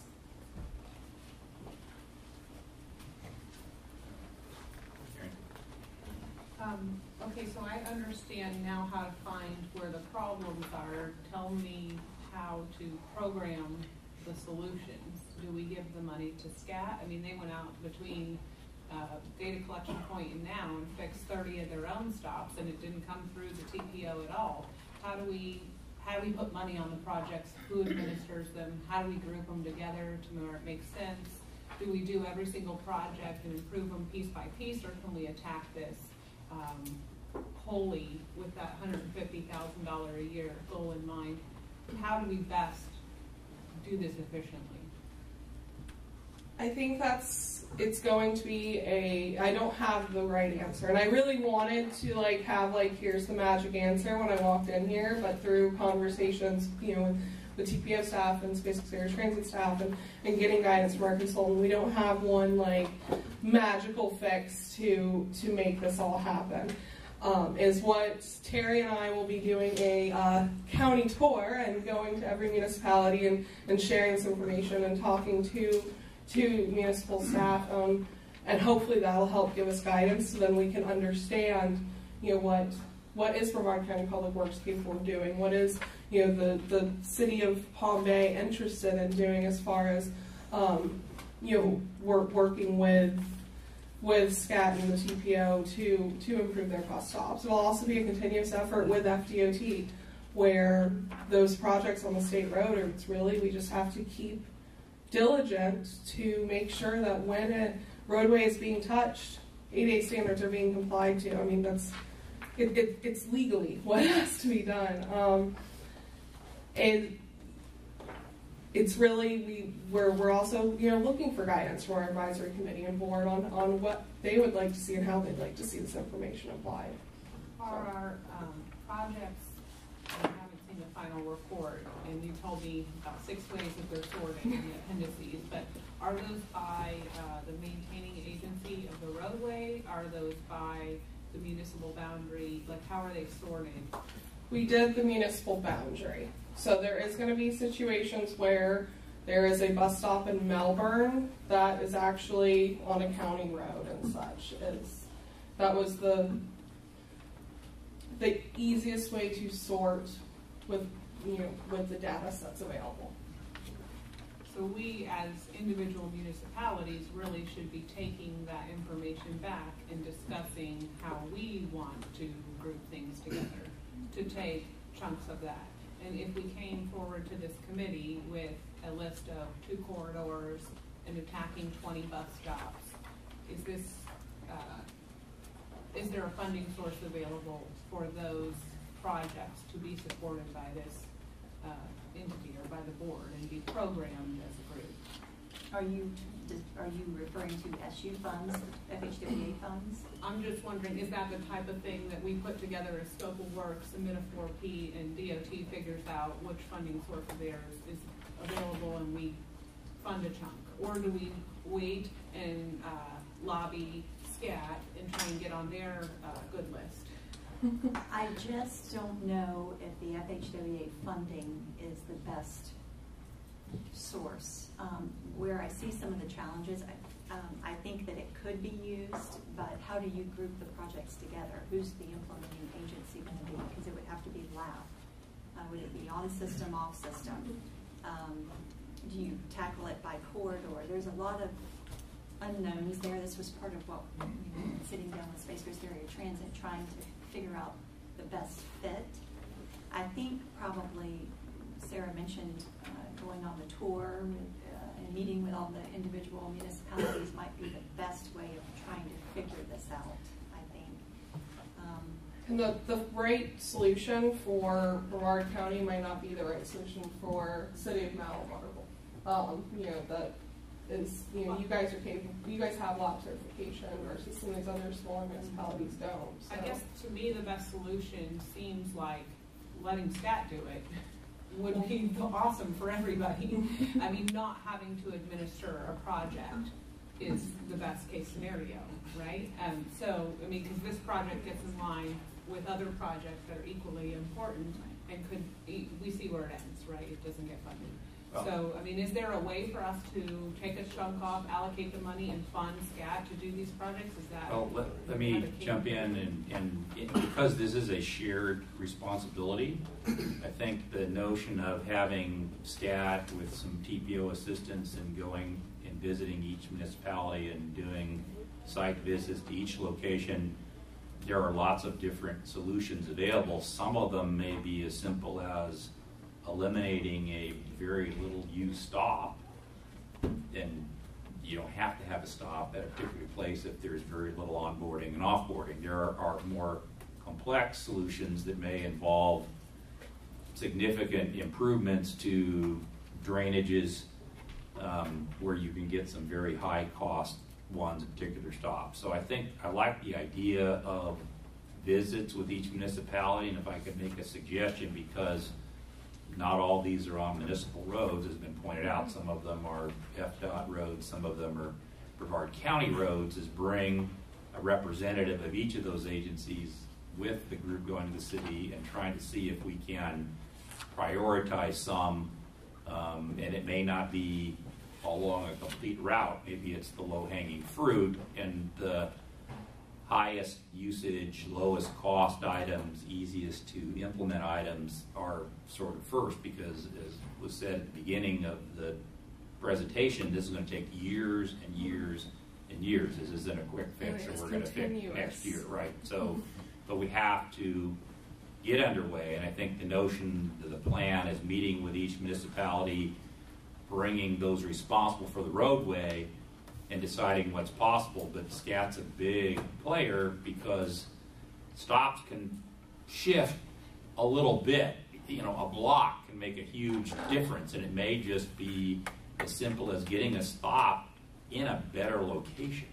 Which part of the study did look at, is this thing on? I feel like it's, there we go. All right. Part of the study and part of what Brian did is he did consider is should the stop actually be eliminated. I don't believe we had any recommendations. We tried not to make a recommendation to eliminate transit stops as a transit advocate, but you're right. I mean, removing a stop or removing a stop is a valid fix in a lot of cases. And also in some cases, not even constructing the boarding line area, but just moving it to a different area. Yeah. You already have an 8-foot sidewalk, maybe a few blocks down, in which case there really is no cost aside from just relocating a sign. And I'd also like to reiterate that, you know, this is not only what you were saying, this is going to take years and years to get all the stops to compliance, but it's a continuous effort. Is just last Thursday, Terry and I were at a stop. And someone had come in and bolted it would have been a compliant stop with a 5x8 sidewalk, and some private party came and bolted a bench up against the curb where it was even difficult for me and Terry as able-bodied people. So you guys are the eyes and ears in your community, and so it's important that as citizens and also as technical staff that you guys are paying attention to those little things. So. Michael? Yeah, I had a question, kind of directed towards FQT a little bit. But is there any opportunities for grant, some type of grant situation that could be created for ADA? Just a thought.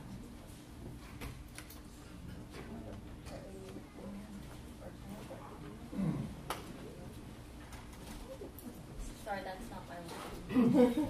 We have Kelly coming up, and Scott had raised his hand as well. Hi, Kelly Smith with FDOT. I'm the Government Liaison Administrator.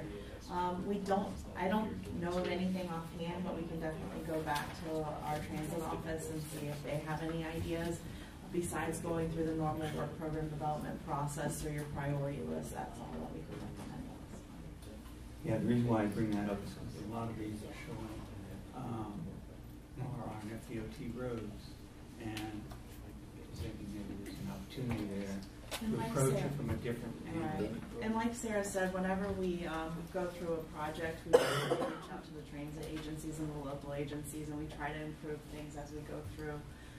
Outside of not having a project in the area, we'll have to go back to our transit office and see if they have any recommendations for opportunities. Yeah, I have a question. You say it takes years and years and years and years to do this $8 million estimated project. Why does it take years and years and years? Funding, timing, willingness of people to administer projects. There's so many moving parts of trying to get just a simple 5x8 pad built, and there's a million. There's not a million cities, but there's cities, and there's the county, and there's FDOT, and you have all these organizations trying to work together, and it takes time, it takes energy, and once again, we don't have this one magical answer of where this pocket of $8 million is going to come from. And that's actually going to grow whenever we actually get down to drainage and right-of-way for some of these boarding and lighting paths. Well, you mentioned to me that you have 946 of these bus stops, and that if they were brand new, it would cost about $3,000 to bring it up to ABA compliance. That's only $2.8 million. Where's the rest of them? That's to get you just your boarding and lighting pad. That's not also doing your accessible sidewalks. Some of these have, shelters that were installed years ago and are no longer compliant. Some of them are having to, like, for example, the place where the bus stop was, the bench was bolted down. Potentially that whole slab is going to have to be completely taken out and reinstalled. So that's going to add to your cost. You also have design cost. It's what Terry was really trying to get across is there's not one really solid quickie number to say this is how much a new bus stop would cost. And then it's also important to remember, at the beginning I said how there's 262 boarding and lighting areas that are fully compliant, and with those other numbers are coming from are, like Sarah was saying, the connecting path to get to the compliant boarding and lighting area. We also find that sometimes, or a lot of times, the boarding and lighting area or the sidewalk or parts of it, they're constructed perfectly fine by the city, the county, DOT, but then just over time, whether it's a tree root growing and kind of twisting things, or a car hit the shelter or hit the sign, and all of a sudden things aren't compliant because of that, or you have third-party entities put in advertising benches, which I don't know if I've seen them here, but I know in other jurisdictions they have those, and that will completely... JC's, yeah, the JC's come and just... Yeah, they'll put the benches down, and now all of a sudden you have a non-compliant bus stop, and it's not even your fault, it's because of some other entity. So, a lot of this is beyond just the actual bus stop itself, but getting to and from it, and just issues that occur over time, too, which is why just continual vigilance is required by everybody involved.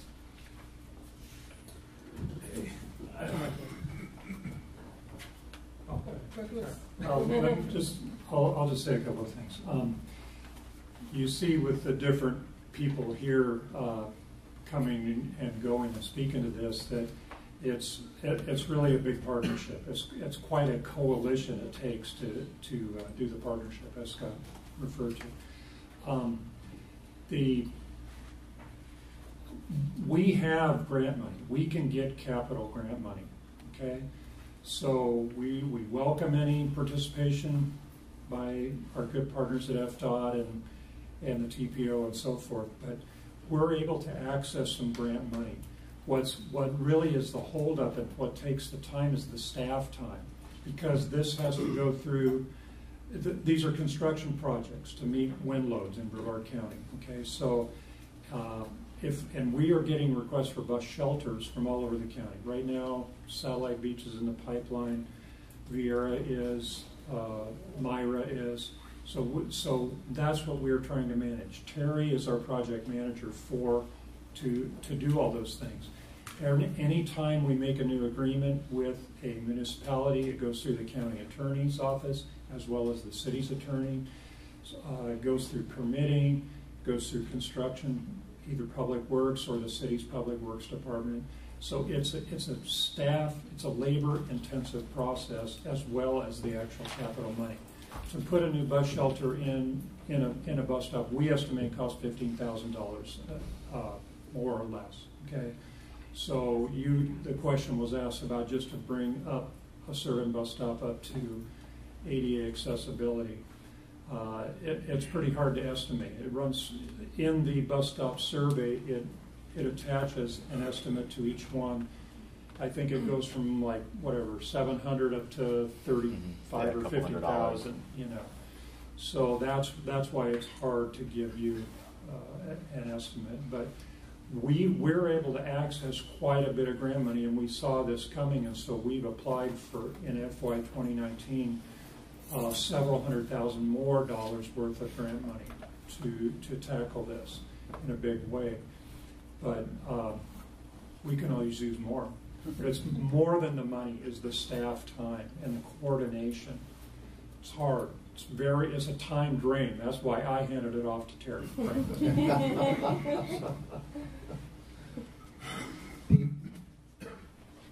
We'll get you, Harold. Can you go back to this slide?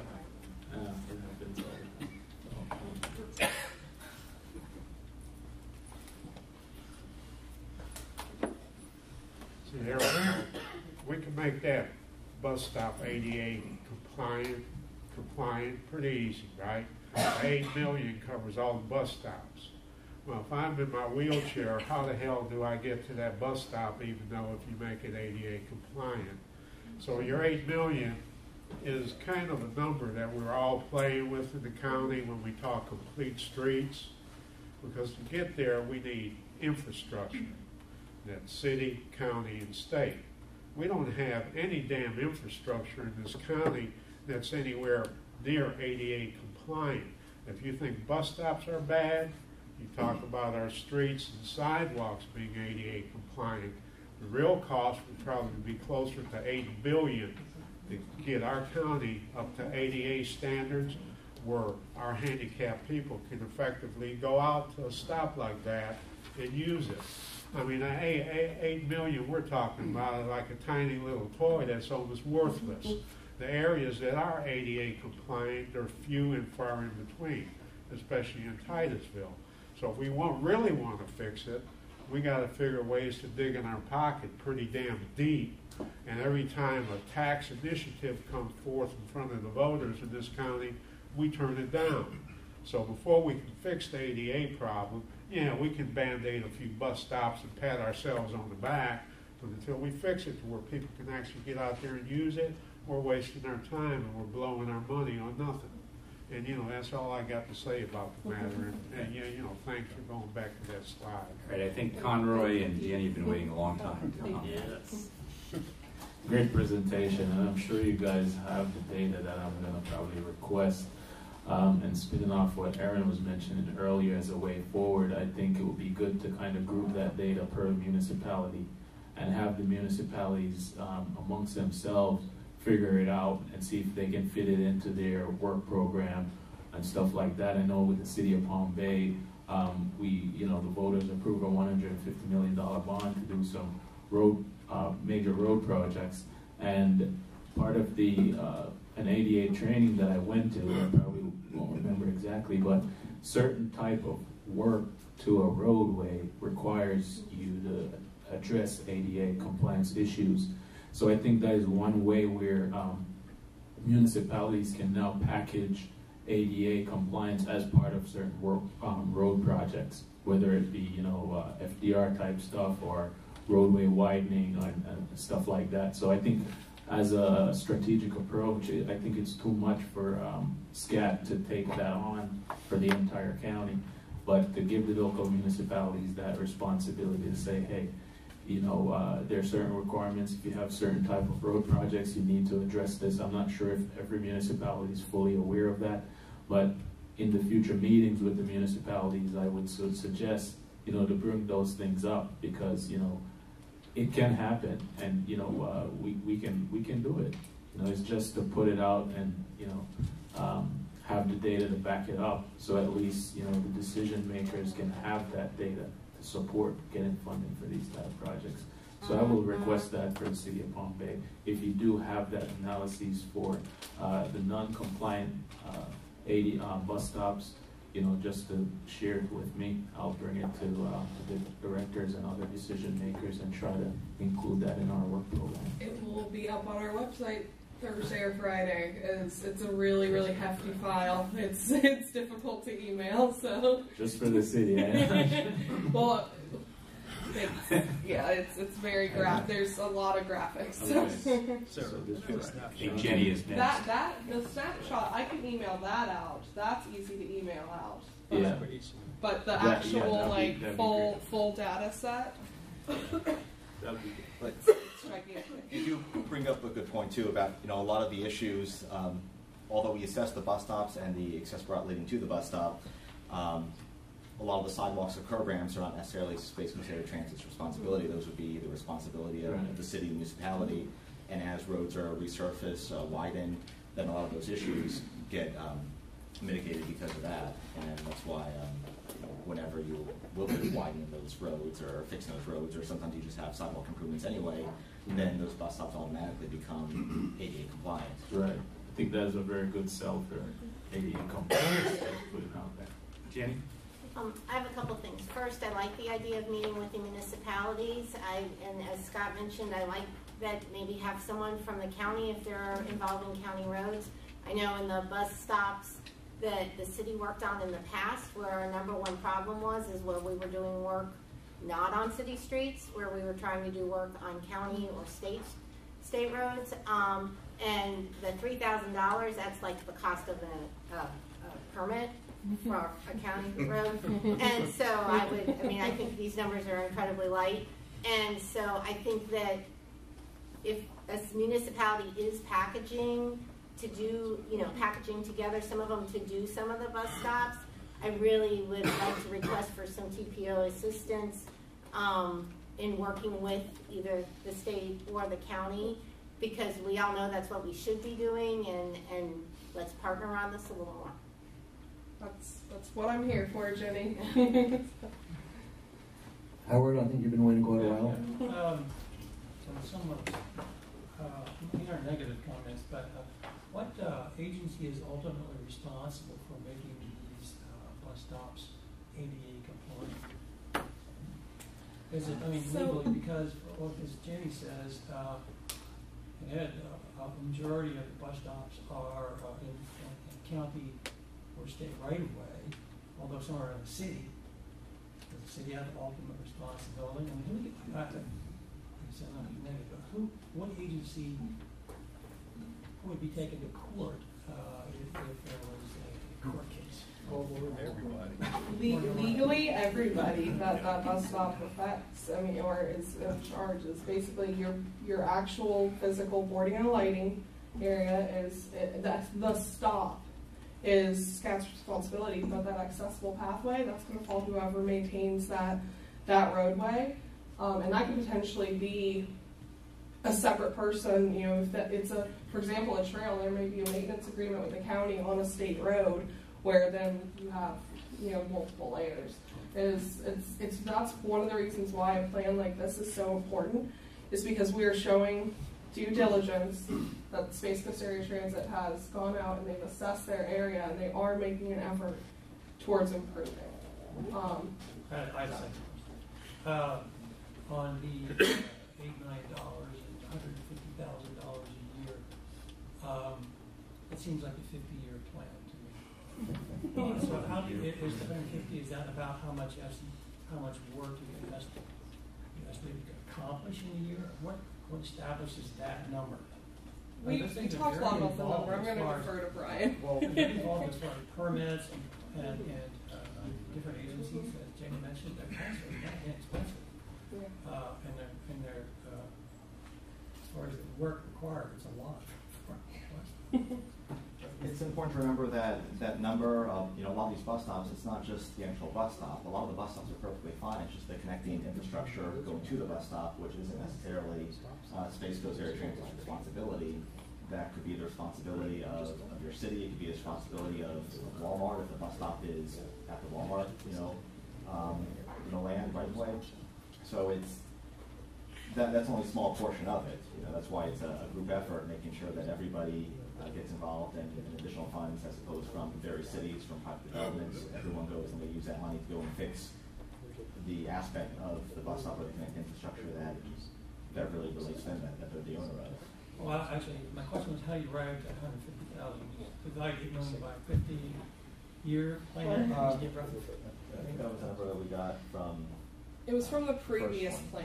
Basically the previous plan had estimated 150. We moved it in. We then talked about it for great lengths, trying to figure out, is this the right number? And because we don't really have how are we going to fund this and put it into action, we just went with, this seems like a doable number. I think probably, I would agree with Jenny, I think it would be best if the transit group could get with the municipality and define locations so that the municipality could then establish a budget, put it in its annual budget. I don't think I'm not aware it's ever been done. I'm not aware it's ever been done, and I know Karen and I are very excited to go talk to everybody and hopefully get some traction, and not this isn't just a plan, but it's in terms of that, we can identify the heaviest used stops, and Brian's snapshot did do that, so we can use that and just cut it out by municipality or by jurisdiction or wherever I guess wherever we need to, but it's really going to be, and when you see the appendices, you'll see the costs that are associated with some of these stops. There's a stop on Wickham, I believe it's like 75 or something like that, and my thought is, as Mr. Morgan said, that stop just gets eliminated. It's one of those very costly stops. But, if it's a highly used stop, how do we eliminate it? We just end up moving it, but Wickham Road itself is just a hard project. And until something gets done with that road, it really will be a costly set of bus stops to bring up to compliance, period. So we can say we identified some of the most cost-efficient or the best locations or the highest used locations, but are the municipalities going to be able to actually fund that project when it comes down to the cost to update that stop to make it accessible? And as we mentioned several times, it's not just where the bus stop's located, it's a matter of how the passenger gets to the bus stop. Aaron? I appreciate Scott's willingness to participate in that type of thing, but I see a couple of flaws in letting them just prioritize the highest used stops.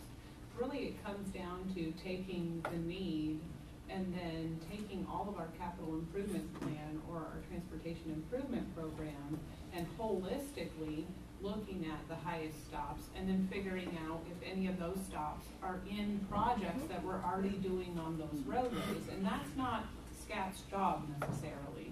And so then when it comes down to the municipality determining if they need to fund projects, I can't even imagine going back and talking about our limited funds and saying, SCAT has grants for this, but let's just fund it ourselves. That just seems very strange that we wouldn't participate with SCAT in allocating the grant dollars that only they can leverage and allowing SCAT to actually go in and make the improvements. Why would we put other funding sources on something that there's grant money available for? That doesn't make sense. So to me, we need to be participating in that process of getting our projects prioritized with SCAT and making sure that none of those projects are going to be done as a part of another project that's already programmed, and then we start to chip away at it. So I think that's something that needs to be done as part of, we changed the committee name, the Grant Growth Management Subcommittee process, where we look at what other projects are we doing, resurfacing or whatever, and it's essentially aligning our capital improvements program figuring out what's not in there and then tackling those with grant money and letting SCAT administer those other projects. And we administer the actual, you know, DOT does the resurfacing, we do the widening or whatever it is that we're already programming. So to me, that's where the municipality's role is on those bigger projects, and the ones that aren't on the bigger projects, that's what SCAT should be doing, and we should be playing a role in telling them what those are. And so I think we need to have an annual process of working up and flushing out what are those kind of lost stops that aren't already going to be tackled. Am I overthinking it? I mean, we're all just sitting here like we don't know really how to all come together on that. Well, I see some value in that. Yeah. I really do. I did not think about it as far as utilizing the transportation subcommittee, but I think going and meeting with the individual municipalities may kind of I help. think it's going to give us a lot of guidance, and I think Yes. it's going to be a different implementation plan for different areas in the county. The one thing that stuck out to me, though, about what you were just saying, Aaron, is as far as the transportation subcommittee, that would only be focusing on the SU projects that were, Right. and the county, for example, you guys have a list of resurfacings that you're doing that's really on your public works department to be doing that coordination and reaching out. As you know, I'd be happy to help facilitate any meetings or help with any, you know, pulling data sheets and such, but you know, that's really that would be the individual municipality to look at what their improvement plan is and reach out. And the resurfacing, and as coordination. you stated, the resurfacing projects that are already in the TIP, we are sitting down Yes. with the DOT and Space Coast Area Transit's at the table as well. Yeah, Sarah is very prepared. every We go single through. one of those resurfacing projects that we saw on there, I have handed Amir from FDOT a data sheet for each of the stops. So I think the individual meetings will maybe kind of help guide us as to what we And the need to meeting do. is with being held, SCAT's attending the meeting.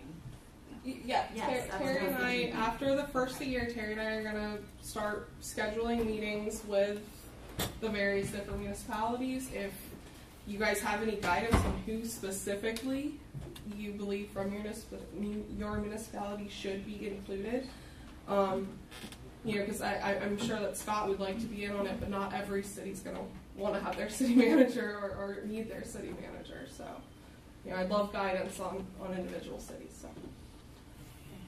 Yeah, I think you can reach out as you set the meetings and indicate who would be there. But again, I think it would be good for many cities that have state roads and county roads where the transit corridors all are to include a representative from the Florida Department of Transportation and the county public works, just because there's a lot of integration on these things. Yeah, I like that idea as well.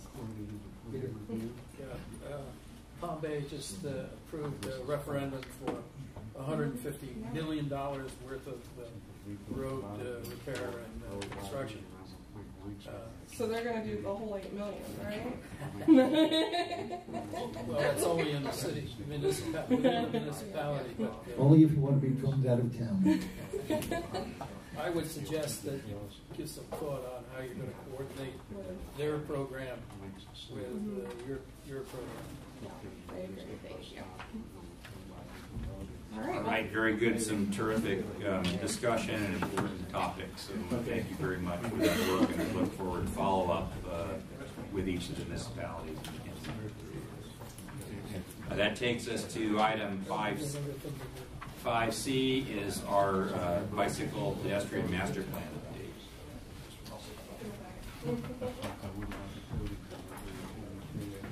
All right, this thing's still on, hopefully.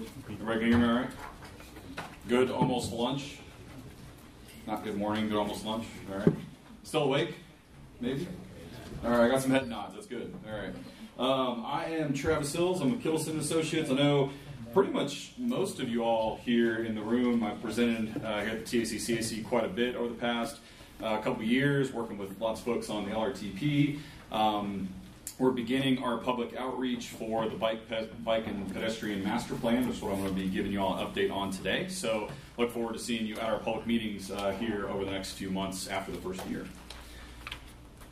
All right, so brief agenda. I plan on talking for 35 minutes. I'm kidding. All right, so brief agenda. Review How the do you scope. start the timer? Right. I say that out loud. So I'm going to review the scope, schedule of the project, what we've been working on so far. We're about halfway through the project, so this is just an update presentation. We're going to be coming back to you all at the end of the project with our recommendations for the plan. We'll talk about themes, goals, and objectives, our methodology for identifying our needs and opportunities, which is where we're at now. Then we'll talk public outreach and next steps. So the project scope, the first big bullet there is to review and update the 2013 Bicycle and Pedestrian Mobility Plans. That's really the crux of what we're trying to do for this project. How we're going to do that, we've done our existing conditions analysis. That's helping us identify our needs and opportunities. And then we'll get public outreach and support for the projects that we're looking at, and hopefully identify other projects that the community wants when we go around all these different public meetings. And then we're going to update our action plan and present our final report here in the summer. So on the project schedule, we started in late spring, started in April. Been working through those existing conditions. We're right in the heart of identifying our needs and opportunities right now. We are presenting to you all in our December meetings, and then we plan to finish out or do the first part of next year with those public meetings, and then spend kind of a good middle portion of next year writing the report, putting the recommendations together, and really kind of flushing out the master plan. So what have we done so far? Stakeholder meetings, talk a little bit about that. Goals, objectives, and performance measures, so how we're going to track the performance of this plan moving forward. Done our existing conditions analysis. We've also come up with a recommended East Coast Greenway alignment, and we've started our methodology to identify our needs and opportunities, and I'll talk through a little bit on our user survey as well. So the big takeaways, so we met with about 16 municipalities and agencies all around Brevard County. We met with them and really kind of tried to talk through what are your big issues and challenges when it comes to either identifying projects, getting projects built, or just what are the citizens for your local municipality or your agency, what do they deal with on a day-to-day basis. And so really the big kind of overarching theme is the need for safe, comfortable, connected, and consistent, I think that's one of the bigger ones, bicycle and pedestrian network throughout the county. You know, we just piggybacking on the ADA report, you know, once you kind of get outside those transit stops, you'll have a really good transit stop. You may have a really good sidewalk connection, but then you go down a quarter mile and there's nothing. And so really that consistency within the network is really what we're going to be trying to hit at in our needs and opportunities analysis. Biggest challenges for local municipalities, funding, right-of-way, and maintenance. Those any surprise?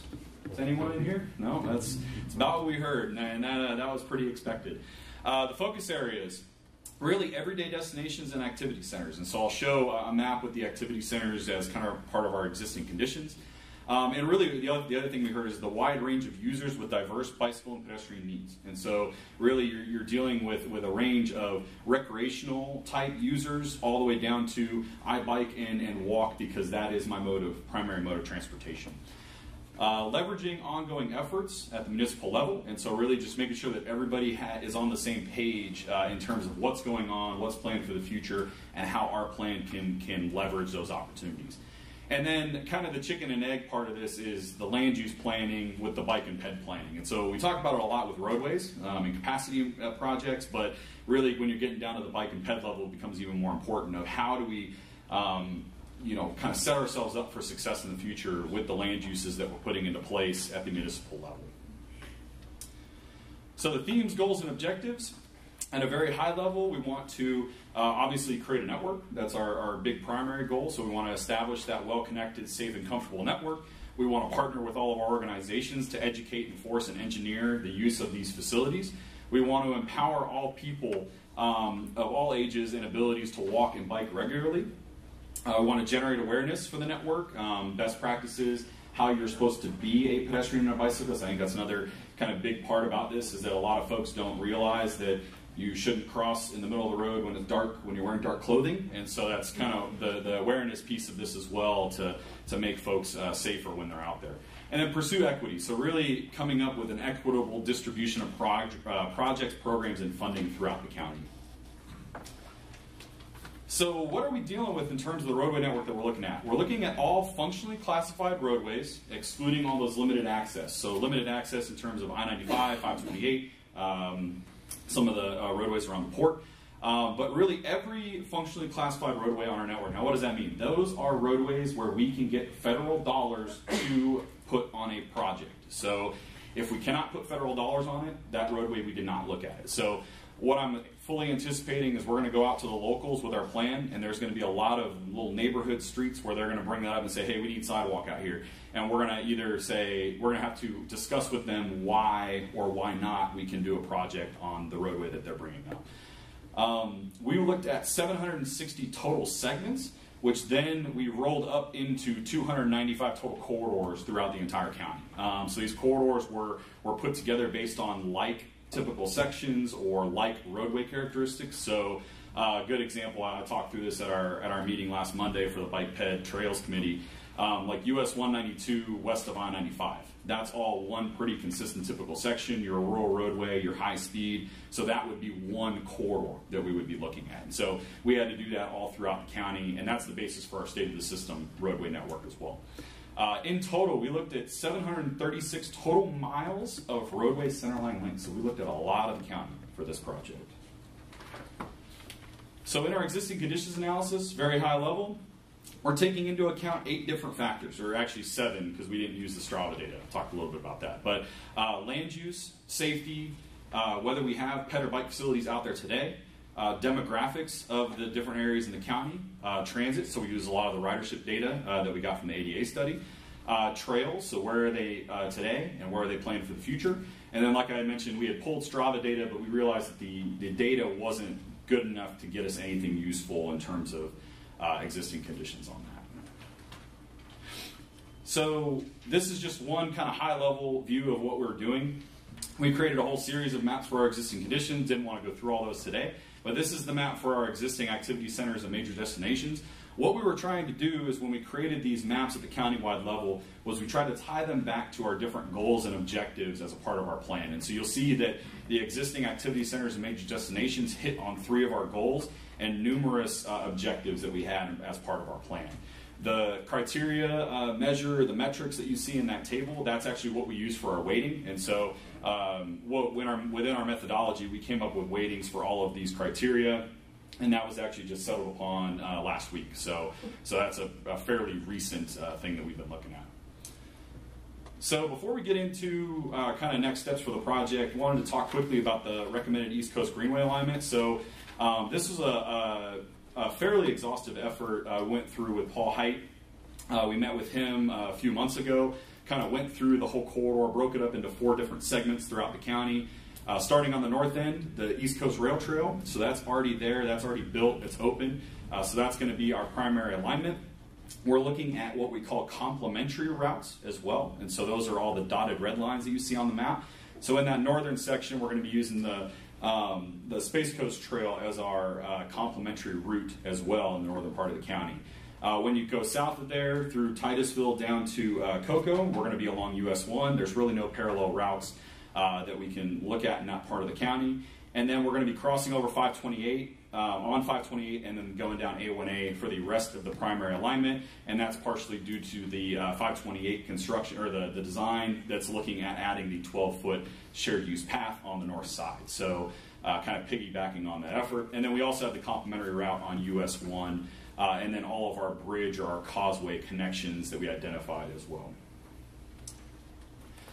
So the prioritization methodology, I won't go into this in a whole lot of detail.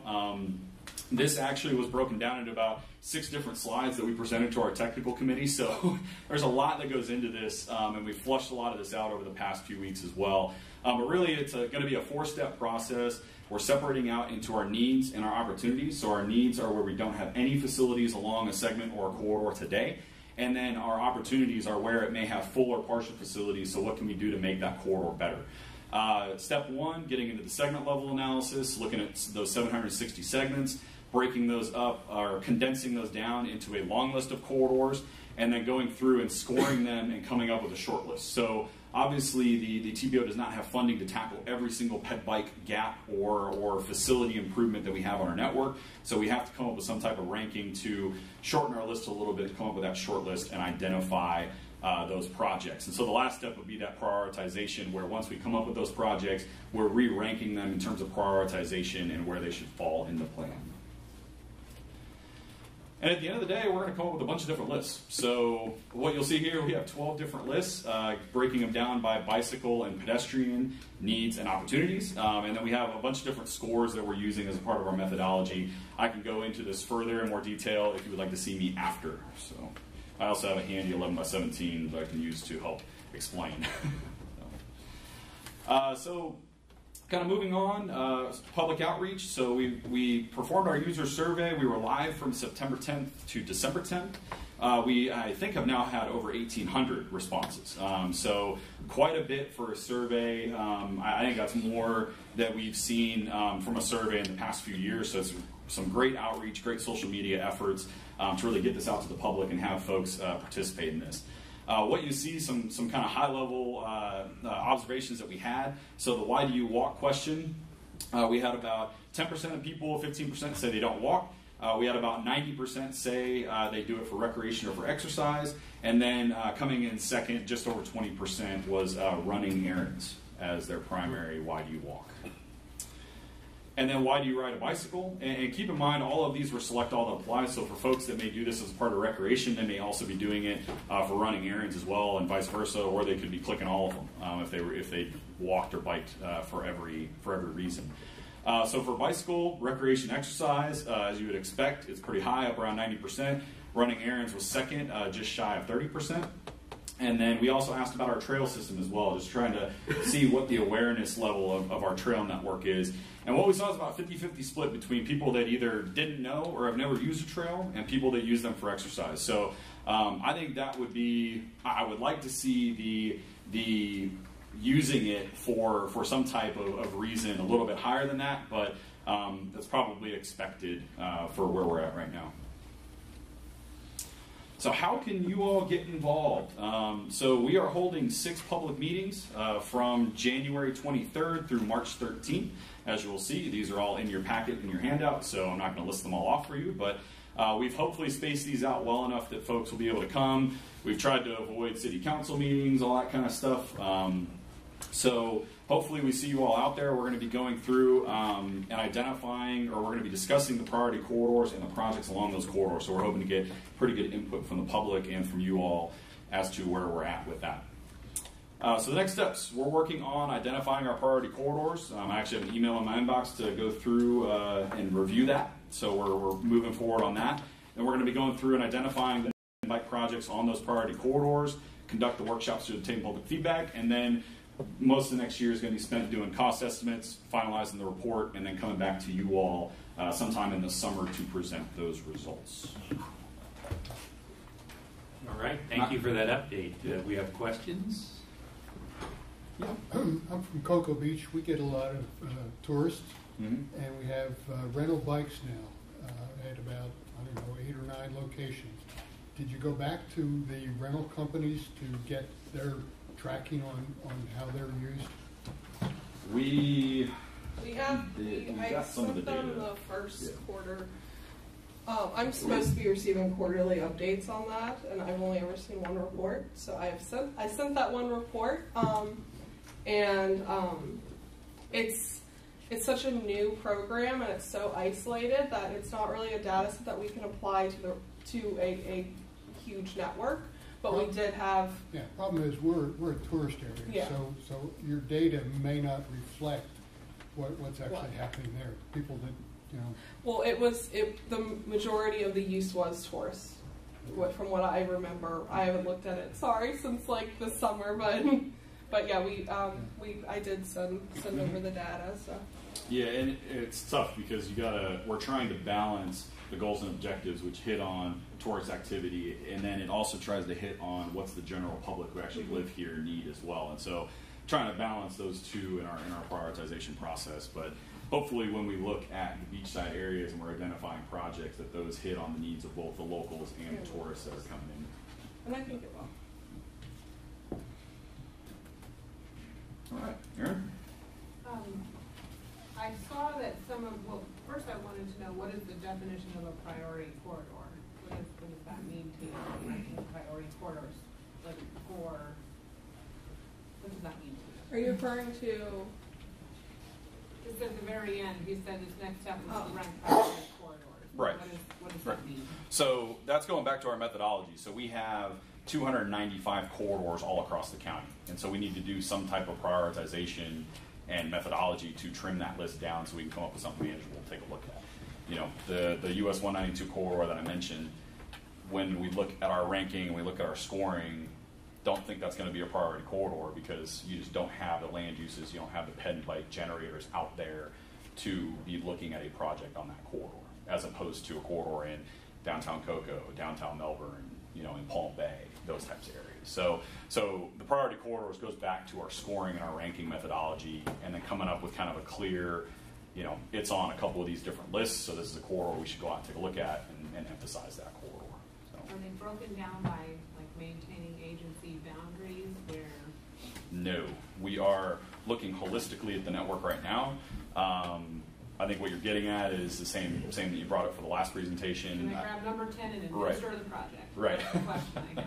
Yeah, and so what we're going to be doing is at the end of the project, after we identify the actual projects, that's where we're going to be breaking it down by municipality.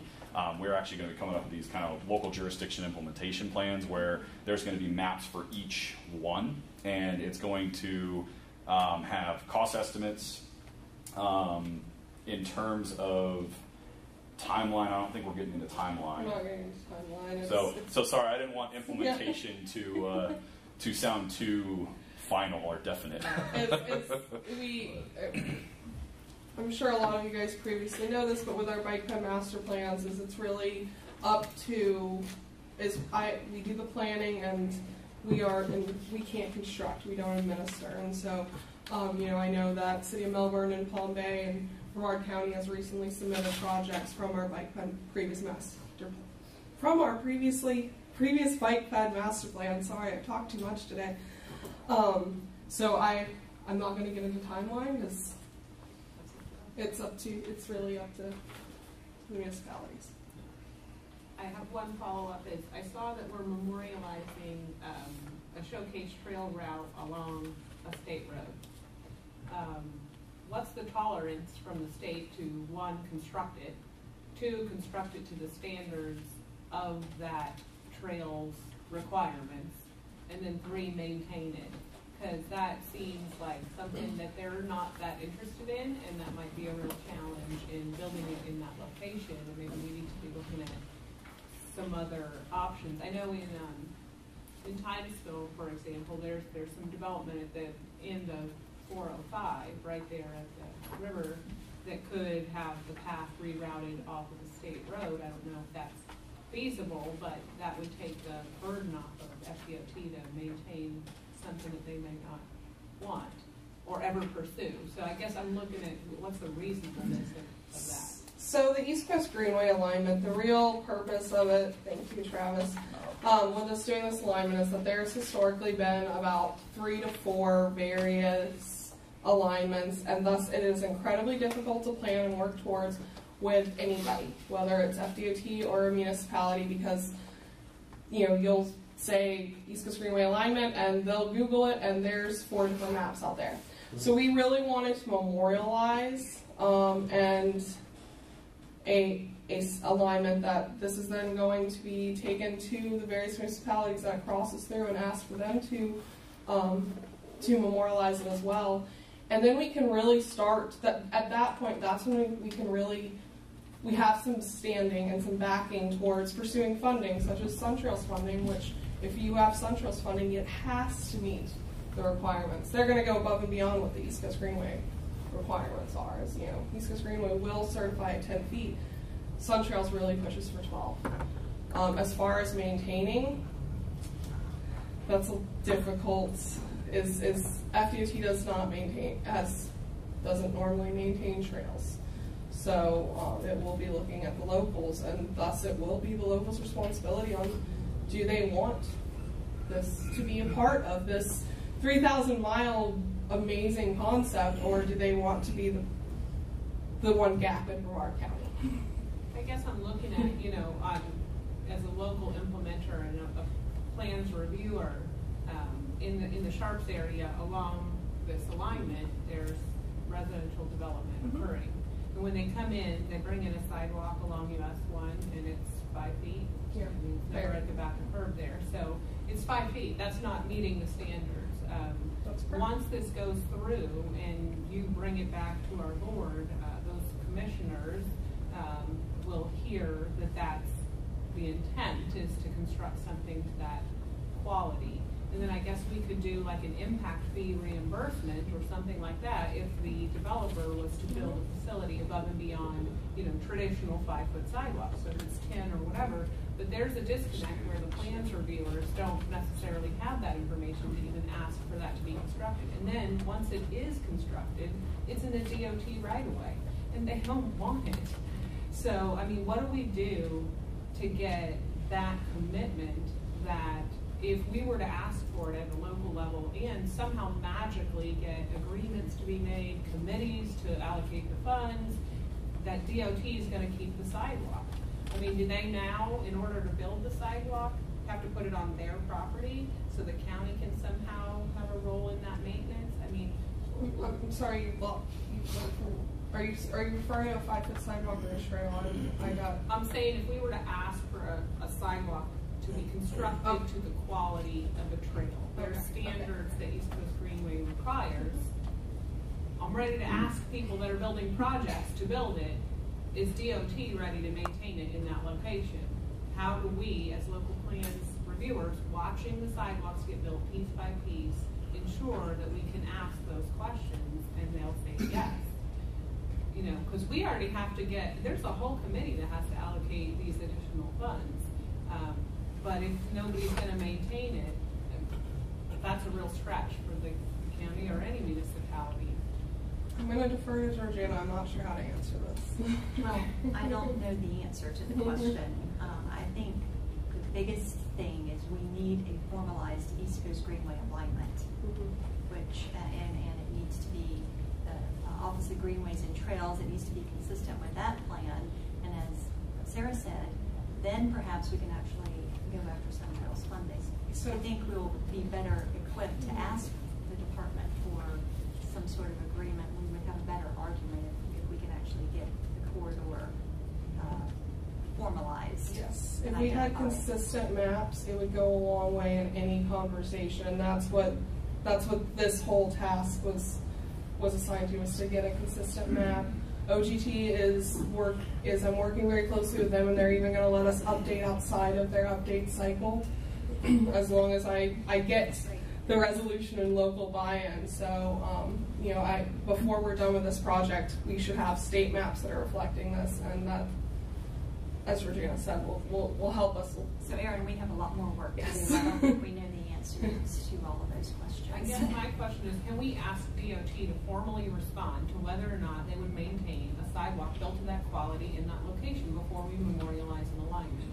Why shouldn't they have to agree to do that if we're going to pick that as our corridor? I mean, we can't implement it if they don't maintain it. So is that a question that can be asked before we vote on approving the location? We can certainly, Sarah, we could formalize an email, send it to, ask for an official response. I don't think we're going to get it. I think maybe a interlocal agreement would, benefit maintenance issues or funding for this project. A lot of municipalities have other ILAs with DOT for maintenance of other type of infrastructure. Given that there are multiple players involved with this project, I see that, that it would definitely benefit if you have 4 stakeholders involved. You try to put something together and have that shared based on either the length of the trail that is within their limits or whatnot. But like I agree, it's kind of early in the process to get into those details. But just as a recommendation that, an ILA might help. Does FDOT agree to maintain those sidewalks that those Sharps developers are putting on in at the 5-foot, or are those sidewalks being asked to be maintained by the county? What is the current policy?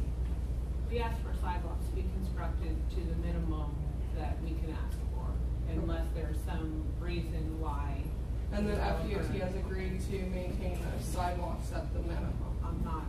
I think that's their policy. I think that they are maintaining the sidewalks on state roads. I think. So that's, I just wanted to know. The question is, if we were to ask for it to be built Yeah. above that threshold, but up to the quality that the trail necessitates, is that something that would get traction for maintenance, or do we automatically assume that if we ask for it, we're going to be stuck with it? And that's okay. We just need to know before we ask for it to be built. That has been their policy thus far. I can't imagine that that's going to be any different. It is what it is. It's a trail. The department is not in the business of maintaining trails, unfortunately. All right, do we have other questions? All right, we look forward to seeing you back in the summer. Absolutely, thank you. That takes us to item 6A, which is the Bicycle Pedestrian Trail Advisory Committee report. I'm sick of seeing me again. The BPAC has met twice since the last CAC meeting. On October 22nd, we held a Complete Streets Walking workshop where we took the BPAC out of the meeting room and to Florida Avenue, where we explored not only the elements of a complete street and discussing some of the planning and implementation and some of the lessons learned and such, but also it was an opportunity for the BPAC to see firsthand the impact that transportation planning and the Space Coast TPO committees and board can have on the community. We also met on December 3rd. They adopted their 2019 action plan, which is attached on page 128. And they received the ADA presentation, the Bike Ped Master Plan presentation that you saw today. Super brief trails update. Brevard Zoo Trail Phase 2 is complete to Turtle Mound. So we have a nice cohesive trail all the way from the zoo parking lot to Turtle Mound. It's absolutely gorgeous. It's beautiful. Highly suggested. The Coast to Coast on the Brewer Causeway is currently under construction. And the town of Malabar is officially a Florida Trail Town and the second Trail Town designation that we have in Brevard County. So let's hear it from Malabar. All right, that's all I have to say. All right, thank you very much. Thank you. Takes us to 6B, which is the Transportation Disadvantaged Local Coordinating Board. Terry. Good morning again. Terry Jordan, planner for Space Coast Area Transit. I will be very brief as we run, I guess, close to the end of the meeting. So on November 19th, we had our local coordinating board report for the Transportation Disadvantaged Services. It's a quarterly meeting that we hold each year, and this year, this was the last meeting of the year, so we pretty much had primary reports from staff, being our Community Transportation Coordinator report, which was presented by our Director Scott Nelson, our TD Planning Grant report from our Finance Officer, our Performance Report card, which shows how we've done throughout the year. Just give some quick numbers. We had 904,000 passenger trips, 2.1 million vehicle miles, 1.9 million revenue miles. This year we took in 5.6 million revenue and expenses were 4.2 million. This is all only for our demand response type service. This is the service that you will see going door-to-door transportation, picking up a person from their door and taking them to their doctor's appointments or various things that they go to, and our Brevard Achievement Centers and things of that nature. In contrast, we had our fixed route service, which had 2.1 million passenger miles by comparison to 2.1 million last year, so we're 0.34% down from last year, which has been an increase annually. Which has been decreasing annually, so now we're on that uphill swing once again now. So we're very proud that we're seeing our ridership rebound by comparison to other transit systems, which are still declining in overall ridership. So the meeting itself had a couple of action items.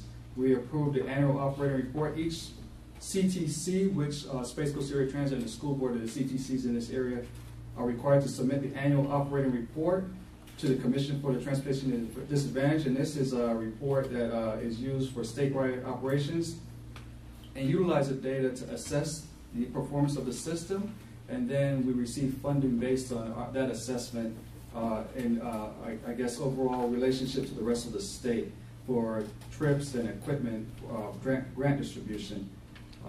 We also did the annual approval of bylaws, which was referenced earlier in the resolution 1911, which was voted on here.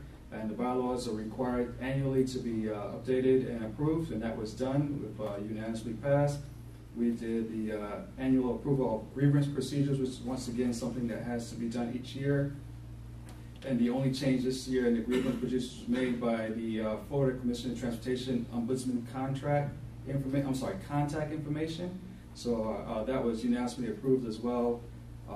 The only other thing that was done this meeting was the approval of the meeting dates for the following year, calendar year. Then the meeting was closed. We opened up our public comment session, which we are also once again annually required to hold. That was open. We had one public comment from a citizen requesting additional Sunday service on the fixed route. So it didn't necessarily apply, but the public comment was made.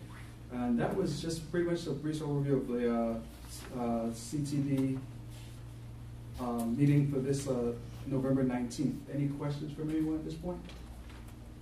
All right, thank you so very much. Our next report is item 6C, the multimodal agencies report. Stephen. Hello again. I just wanted to bring everybody up to speed on what some of our multimodal partners have been up to. There's a lot of activity going on at Port Canaveral. They received their first shipment of the steel pipes that are needed to construct the Cruise Terminal 3. That project's underway. They're working on the waterside improvements currently. They just announced the name of the new Carnival cruise ship that will be calling that terminal its home. It is the Carnival Mardi Gras. So they're excited that that's all moving forward. They also have a new foreign trades operator in one of their facilities, which is the first new tenant that they've had in about 20 years. It's OneWeb Satellites. And they gave a good recreational update on what's been going on at Jetty Park. They actually won some TripAdvisor awards in the past couple of years for the awesome facilities they have out there. And their sand bypass project is just getting underway to move a lot of the sand from the north side of the port down to the beaches to the south along Cape Canaveral and Cocoa Beach. And I believe that just started that week of December 5th. And I believe that should be finished up in the spring sometime. Anything else you'd like to add, Veronica? We have also in December 20th, we will receive packages for qualifications for the improvements of Disney's terminal, Cruise Terminal 8. The same day we'll receive proposals for the new terminal. So it's going to be an exciting new at the beginning of next year with new designers and new construction companies to work on these cruise terminals. Very good. Oh, and they also gave an update on the aquarium. They've approved the lease with the Brevard Zoo. They come to the lease agreements on that, so they'll be gearing up to start that work in the next couple of years, I believe. Everybody's pretty excited about that. And then on the same day, December 5th, Orlando Melbourne International Airport also met, and they're excited that they have finally gotten the agreement taken care of for the reimbursable agreement with the FAA to get the equipment needed installed in their new control tower and to also remove the old one. And Cliff's also very excited that they've finalized all of the work on the main runway resurfacing. So he had a busy couple of years there, and I think he's excited to have all that finished. Yes. Anything else you'd like to add, Cliff? I guess I'll put a plug in for Porter Airlines. They're starting up their 4th season next week. They fly nonstop direct to Canada, actually 3 cities, Toronto, Windsor, and Ottawa. And they fly through April. So it's about a 3-hour flight. Not everybody knows that in the county, but that opportunity does exist. And if you want to go visit our friends in the north, you can certainly do that. Good. Thank you. And Space Florida met in Orlando on November 27th. There's a lot going on out there as well. They are also working on that slow process of working with the FAA to get the control tower at the shuttle landing facility instrumented with the equipment needed for general aviation activities, so that they can make more use of that gigantic runway they have out there. But they need to bring it up to all the standards required for general aviation. There's another rocket company interested in locating out there. It's known as Project Maricopa right now. They work all their agreements and everything. So that'll be another tenant out there and driving more launches. And this year, I'm sorry, they had around 30 launches, and they're on target for 32 launches next year and planning to hit 100 not too many years from now. So their long-term goal is that hopefully the crowds will die down. They want rockets launching to be as common as airplanes flying by. So hopefully they won't be generating those huge crowds at the port on cruise ship days. And they're working on a bunch of other things out there too, but those are the main points. They're bringing another underutilized launch complex online as well, to launch some smaller rockets, and just a lot of cool stuff happening out there. It's nice to see it all coming back. They said they're under a space renaissance out there, and they're being referred to as the Silicon Valley of space travel right now, so it's pretty interesting. I'd be happy to answer any questions. All right, thank you so very much. That takes us to item 6D, our public engagement update. So, in the agenda package, you have the public engagement activities and community-based public involvement for September and October. Just to let you know, Abby had a beautiful baby girl, so she's on maternity leave. So she will be out for a little bit, so we're very happy for her. All right, thank you. So that takes us to item 6E, local government report. Do any of our local agencies have anything to share with us? Karen? I have a local government question on two different subjects. I guess for follow-up. One is that wasn't mentioned, but the port presented and finalized a flushing study of the Indian River Lagoon. They did that to affect the 528 project that's funded currently, but they're gearing up for moving projects forward in next year's funding cycle. We're also looking at 520, and I think FDOT is scoping out currently a vulnerability assessment to look at that corridor and how to bring that forward and allow this committee and the board to fund that project and get it going. I think one of the takeaways from the Flushing study was that if you clear span both of those causeways in concert with one another, there will be a 10% improvement to the quality of the water in the lagoon. I don't think if you look at any of the other projects on that Sorrel list that any other single project produces a return on investment that is that high. So the biggest deal that we can do of any project on that list is to clear span those causeways and get rid of clear span the bridges and get rid of the causeways.